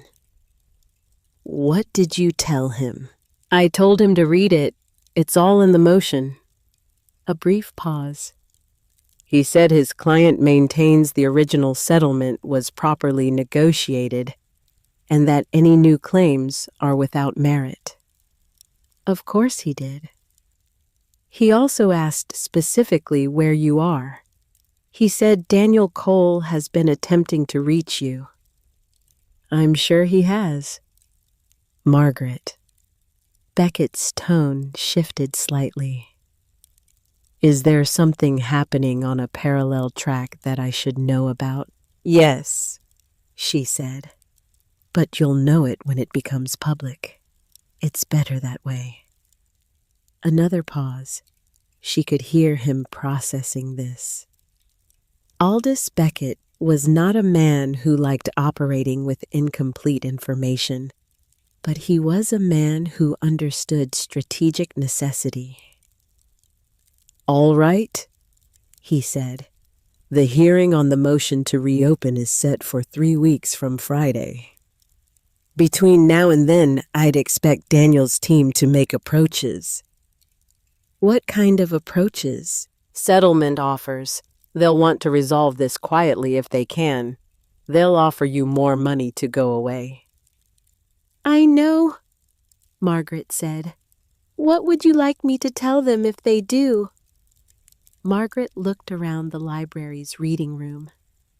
The ordinary Thursday afternoon population, students, retired people, a woman at the next table feeding crackers quietly to a toddler in a stroller. "Tell them I'm not interested in going away," she said. She went back underground that evening and cooked rice on the camping stove and fed Shadow and sat in her reading chair on the platform with the Cheever stories and read for 2 hours and did not think about Daniel Cole or Harlan Voss or Eleanor Marsh or any of it. This was something she had learned over the past 2 months. The necessity of genuine rest, real mental disengagement. The ability to put something down completely for a few hours and let the deeper processing happen without conscious interference. She had not been good at this during her marriage. Daniel's world had been totalizing. There had always been something that needed her attention, some obligation or social demand or crisis that required her presence. She had forgotten for a very long time what it felt like to simply sit quietly and read a book because she wanted to. She remembered now. Shadow slept on the oak side table. The LED strips on the restored mosaic walls cast their warm light across green and gold tile.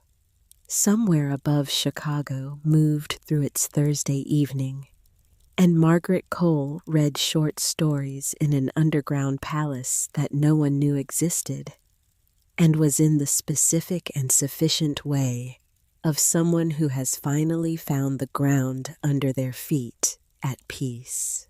14 days after the packages were sent, Owen Calloway called. He had found the prepaid number through a method she didn't ask about, and he didn't explain which told her something useful about him. "Ms. Cole," he said, "I've spent 2 weeks with the materials you sent me, and I need to ask you directly the source documents. You say they're authenticated. Have they been examined by anyone besides yourself?" "They will be," she said. "I've made them available to federal investigators. They're original documents from 1968 to 1972, in a condition consistent with that period of preservation. The chain of custody is documentable." "Where were they preserved?" "In a sealed vault, in a location I'd prefer not to identify yet." A pause. "Eleanor Marsh," he said. "I want to talk to you about her specifically." "She's in the introduction I wrote." "I know what you wrote. I've read it many times. I want to know what you found beyond the documents, the journal." "You mentioned a journal in the introduction." Margaret considered this. "The journal exists," she said. "It's Eleanor's account of what she saw and what she did. I can make it available to you as part of the broader story." "Is there any indication of what happened to her after 1973? "No," Margaret said. "She disappears from the record. I couldn't find her." Calloway was quiet for a moment. "I found her," he said. Margaret sat very still. Eleanor Marsh moved to Portland, Oregon in March of 1973, under her maiden name, which was Eleanor Fitch. She died there in 2009. She was a bookkeeper for a small nonprofit for 30 years. She never talked about Chicago or about Harrington Trust. She had a daughter. A pause. "The daughter is still alive." Margaret did not say anything for a moment. "Does the daughter know?" she said finally. "Not yet. I wanted to speak with you first." Another pause. "I'm going to run this story, Ms. Cole. The financial crimes, the Cole family connection, the senator's involvement. I have enough to run it right now with what you've given me and what my own reporting has confirmed.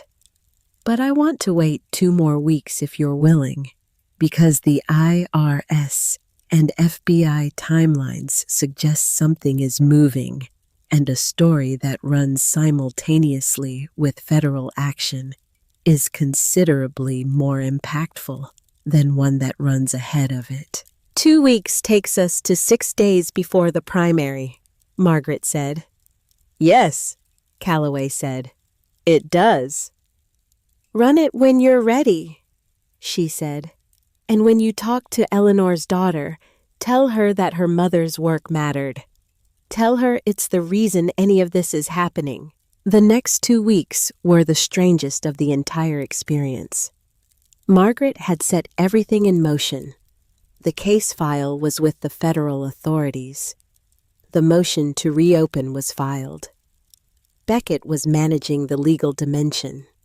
Calloway was managing the journalistic one.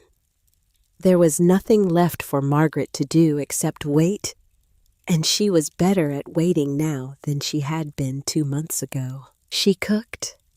She cleaned.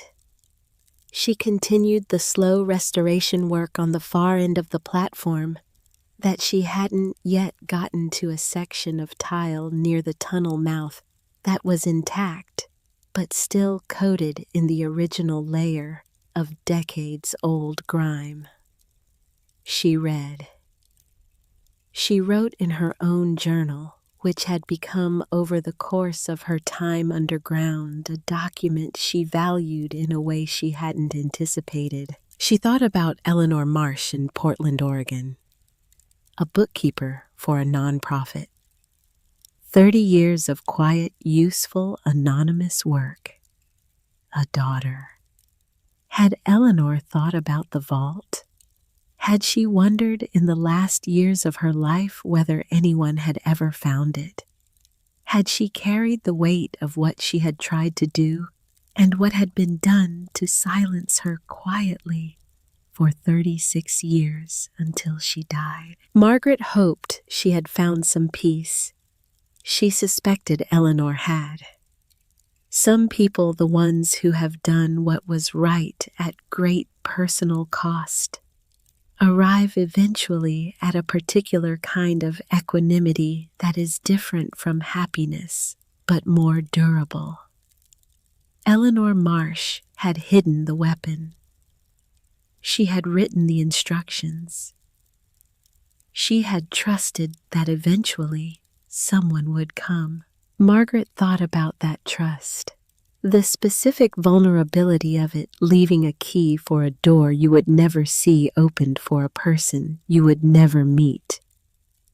On the faith that the world was not so completely corrupted that justice was impossible. She was not a sentimental person, but she thought about Eleanor's trust every day for those 2 weeks. On the 15th day, everything moved at once. She was at Archie's at 7 in the morning, drinking coffee at the counter, when her phone showed a news alert from the Tribune. She opened it. The story was enormous. Owen Calloway had not simply written a corruption piece, he had written a history. 5,000 words that began with the founding of Harrington Trust in 1928 and moved through its growth, its corruption, its failure, and the 50-year afterlife of the money it had laundered, the money that had become the Cole family real estate portfolio, the money that had funded Bernard Cole's business and Daniel Cole's inheritance, and the political career of Harlan Voss, who had structured the transactions as a 33-year-old attorney and had spent 40 years hoping no one would find the paperwork. Eleanor Marsh's name was in the second paragraph. Her story was told in full, the journal, the vault, the documents she had preserved at personal risk, her disappearance from Chicago, and her quiet life in Portland. Her daughter, Rachel Fitch, was quoted. She had spoken to Calloway the previous afternoon. "My mother never talked about Chicago," Rachel Fitch had said. She said it was a part of her life she had closed. But she kept one thing, a copy of a single page from a ledger she had made in 1972. She kept it in an envelope in her desk for the rest of her life. When I asked her about it, she said, "It's evidence, in case someone ever needs it." I never understood what she meant until now.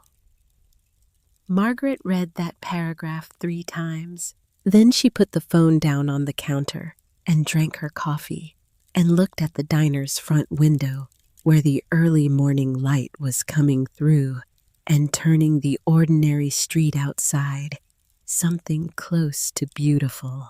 By 10 o'clock, Daniel Cole's attorneys had issued a statement calling the Tribune story defamatory and the underlying documents fabricated. By noon, the FBI had confirmed to the Tribune that an investigation was ongoing and that it had no further comment. By 2 in the afternoon, Senator Harlan Voss had announced through his press secretary that he was suspending his gubernatorial campaign pending review of the allegations. Not withdrawing, suspending. The distinction was the last vanity of a man who couldn't yet accept that there was no pathway forward. By the following morning, it was withdrawal. The press conference was brief and carefully worded and convinced no one. Voss looked like a man who had been carrying something very heavy for a very long time and had finally been required to put it down in public. Margaret watched the press conference on a library computer. She watched Voss's face throughout it, not his words, which were the careful compositions of crisis management professionals, but his face, which was the face of a 77-year-old man who had spent 44 years waiting for this morning and had never entirely stopped expecting it. She felt no satisfaction at his distress. What she felt was closer to the particular gravity that attends the completion of something that should have happened long ago. Not triumph, not relief. Simply the weight of late justice, which is heavier than timely justice, because it carries the additional mass of everything it was too late to undo. The federal asset freeze on Daniel Cole's accounts came 11 days after the Tribune story ran.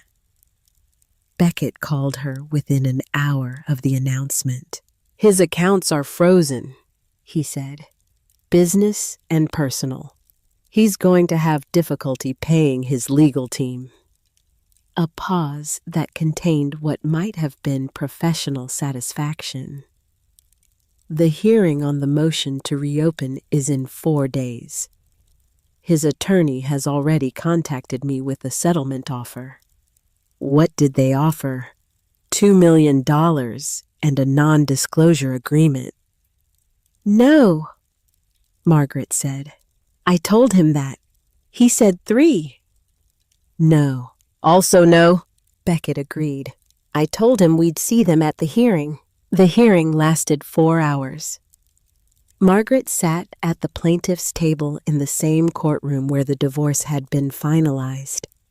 And this time she had Aldous Beckett beside her, instead of the man who had been paid to lose on her behalf. Daniel was not present. His attorney had advised against it correctly. But she could feel his absence as a kind of presence, the shape of someone who had calculated that he could ignore a problem until it went away and had now discovered the calculation's terminal flaw. Judge Beaumont, who had finalized the divorce 11 weeks earlier, presided. He looked at the motion and the supporting documentation for a long time before he looked at the room. "The court finds that the evidence presented establishes sufficient basis to vacate the original settlement on grounds of fraudulent financial disclosure and corruption of the legal process," he said. "The matter is remanded for full financial disclosure proceedings and new settlement determination." He looked at Margaret over his reading glasses with an expression she couldn't entirely read. "Mrs. Cole," he said, "I want it on the record that this court takes the corruption of legal proceedings with extraordinary seriousness.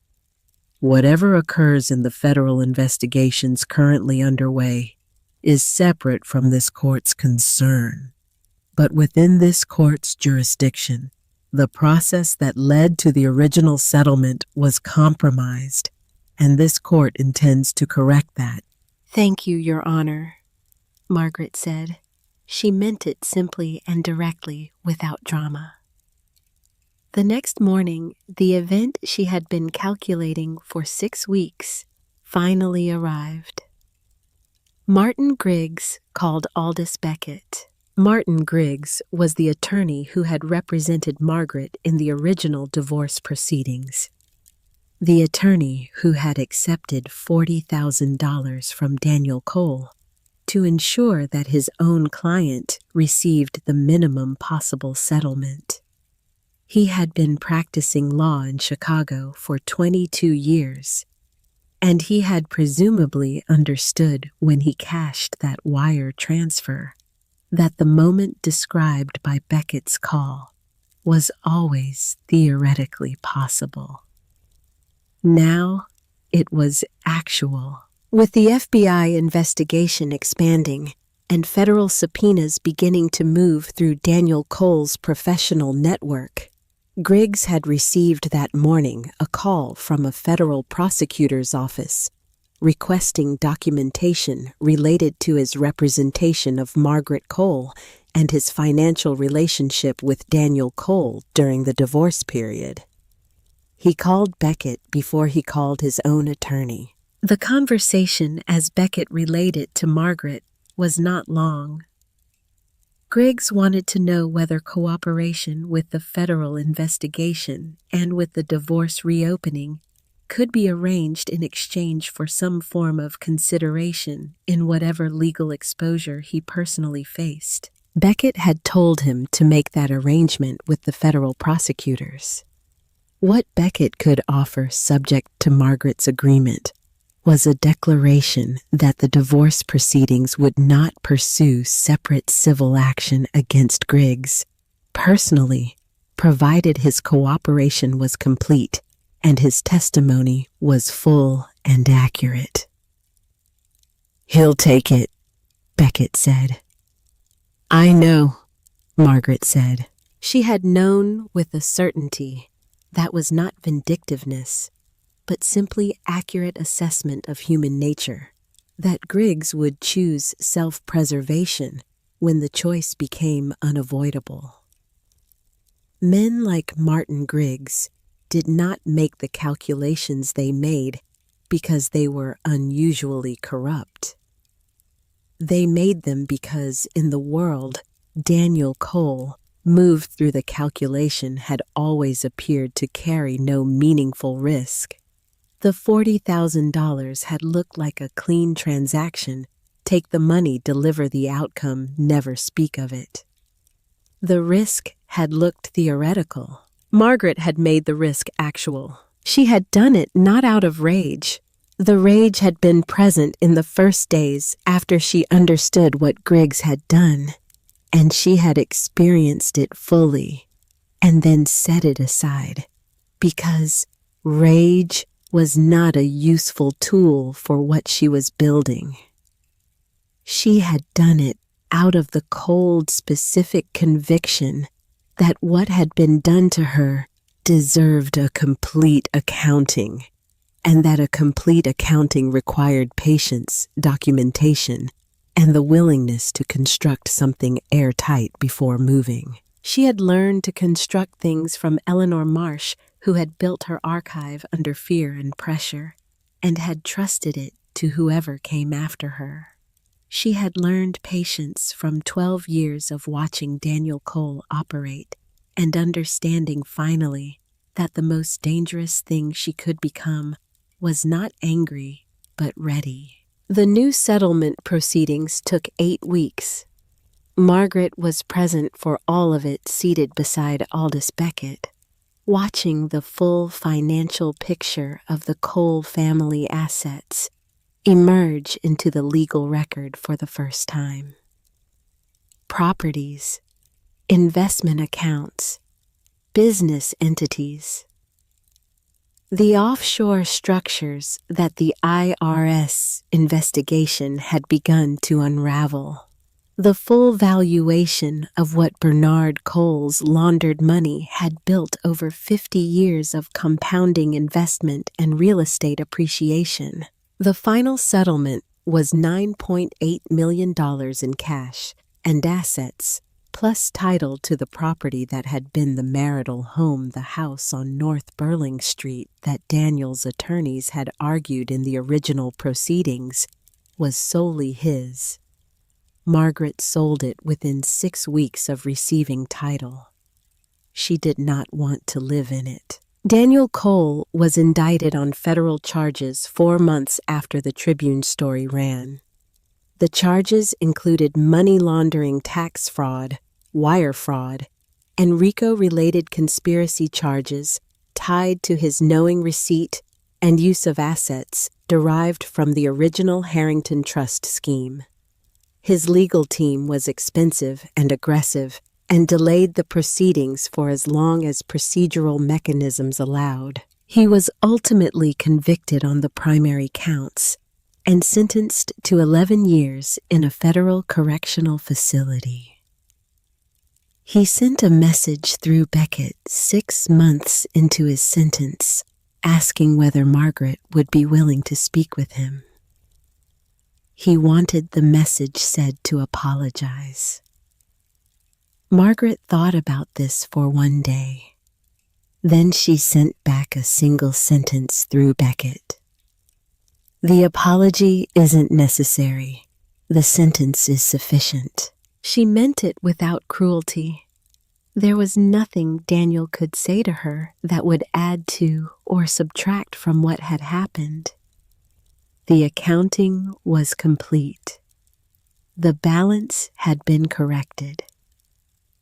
Whatever he was experiencing in a federal correctional facility was the consequence of choices he had made across decades, and her presence or absence from his emotional processing of those consequences changed nothing of substance. She had other things to do. The purchase of Harrington Station from the city of Chicago took 4 months of negotiation. The city was not accustomed to proposals for the purchase of decommissioned transit infrastructure, and the relevant municipal machinery moved with the deliberate pace of institutions that have never been asked to do something before. Margaret's proposal was thorough. She had spent 3 weeks writing it the architectural history of the station, the significance of its Art Deco design, the structural assessment Garrett Wills had provided in his transit authority capacity, the cultural case for adaptive reuse, and her specific vision for what the space would become.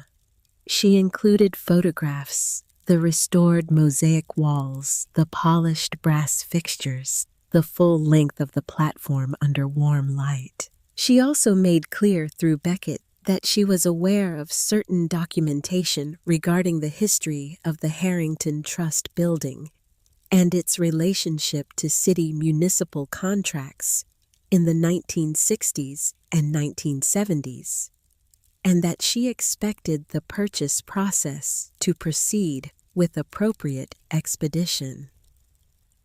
The city was happy to sell. The purchase price was $1.6 million. Margaret wrote the check an act that still felt slightly surreal and took possession of Harrington Station legally on a cold March morning 17 months after she had first descended the 36 steps with a flashlight and a cat carrier and no plan. She stood on the platform for a long time after the paperwork was signed. Shadow sat beside her on the tile, looking down the length of the restored space, with the satisfied proprietorial air of a creature who had known all along that this was home. The renovation took 8 months. Margaret hired architects and contractors through a competitive process, presenting her vision in detail and selecting teams who demonstrated genuine understanding of what she was trying to do. Not restore the station to a simulacrum of its original function, but honor its architecture and history while giving it a new purpose that justified its existence to the city above it. Proper electrical systems designed to work with the station's original aesthetic. Plumbing, climate control calibrated to the underground environment. Accessibility modifications, elevator access from the building above which Margaret had purchased as part of the development. Safety systems, professional restoration of the mosaic tile throughout the platform, done by craftspeople who worked section by section with the same patient attention Margaret had brought to the original cleaning. The station manager's office. Her first room, the room where she had slept on her coat that first night with Shadow against her side. She kept exactly as it was, clean but unchanged. The simple desk, the wooden chair, the brass fixture on the ceiling, a small plaque beside the door that read, Margaret Cole, resident, October to December. Below it, a second plaque, Eleanor Marsh, Accountant, Harrington Trust, 1961 to 1973. She tried to tell the truth. She left the tools for whoever came next. The Harrington Arts and Culture Station opened on a Saturday in November, 22 months after the divorce was finalized. The opening night event was a concert, a string quartet playing Beethoven on the restored platform. The audience seated in the space that had once been a commuter platform and was now something that had no exact prior precedent. 300 people attended. Architecture critics came and wrote about the space in terms that made Margaret's design choices feel both validated and slightly outside herself, as if they were describing something someone else had built. She stood at the back of the platform during the concert and listened. The sound in the space was extraordinary. The arched tile ceiling and walls created an acoustic environment that the quartet's violinist told her afterward was unlike anything he had played in. The music moved through the underground space and reflected off surfaces that had been waiting 80 years for exactly this use. Shadow was there because Shadow went where Margaret went, and the Transit Authority's formal use permit for Harrington Station contained a specific provision Margaret had insisted on it acknowledging the resident cat's prior claim on the property. Garrett Wills was in the third row. Beside him sat his father, 81 years old, in a good suit, with the careful movements of a man who has learned to be deliberate with his body. Garrett had told Margaret his father had worked in this neighborhood 50 years ago, had known Eleanor Marsh's name, had carried it. At intermission, she went to where they were sitting. The elder Mr. Wills looked up at her and then looked around the platform. The mosaic walls, the brass fixtures glowing warmly. The audience of 300 people in what had been an abandoned space for 60 years. "I never thought I'd see this place," he said. His voice was the voice of a very old man at the end of a long life who has been presented with something that exceeded his expectations of what was possible. "I used to walk past that building up there when I was a young man. I knew this was down here. I never thought anyone would care enough to do this." "Eleanor Marsh cared," Margaret said. He nodded. He looked at the south wall, the section of mosaic that Margaret had designated with a small engraved marker at eye level as the Eleanor Marsh Memorial Wall. "She would have loved this," he said quietly. Margaret did not say anything. She nodded once and went back to her place at the rear of the platform. The quartet resumed.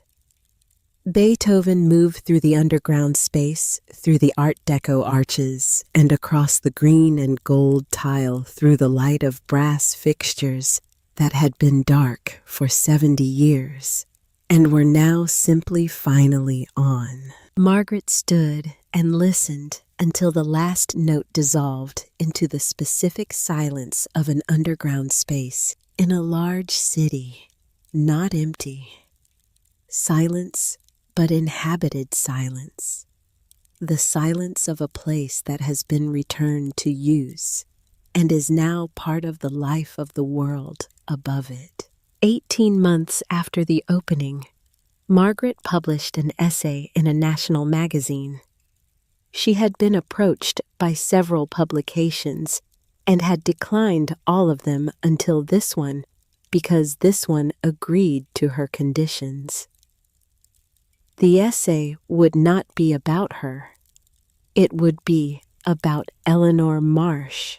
She wrote it in the station manager's office, sitting at the simple desk with shadow on the corner in the room where she had first slept underground and first understood that being without everything was different from being without anything that mattered. She wrote about Eleanor Marsh honestly, who she had been, what she had seen, what she had done with it, and what it had cost her. She wrote about the vault and the journal and the specific bravery of a woman who had documented the truth and trusted it to the unknown future rather than letting it disappear with her. She wrote about Portland and 36 years of quiet, useful work, and a daughter who had kept a single page of a ledger in an envelope her entire adult life without fully knowing why. She wrote about what it means to do the right thing in a world that is not at the moment you do it, prepared to reward you for it. About the patience required to trust that the world can change, not in your lifetime, necessarily, not on your preferred schedule, but eventually, in the way that all accumulated truths eventually find their moment. The essay's final paragraph read, "Eleanor Marsh did not win in 1972. The people she tried to expose went on with their lives and their money and their carefully constructed legitimacy for 50 more years. But Eleanor left the tools and she trusted the future, and the future eventually, imperfectly 50 years late, came through. I don't know if that is enough. I don't know if it constitutes justice in any final sense. What I know is that Harrington Station is open, and the lights are on, and the space that Eleanor used to enter through a private staircase on her way to a job that was slowly revealing its own corruption is now full of music and people and the specific beauty of something rescued from being forgotten. I think Eleanor would have found that sufficient. I have decided to find it sufficient too." The essay was read by a great many people.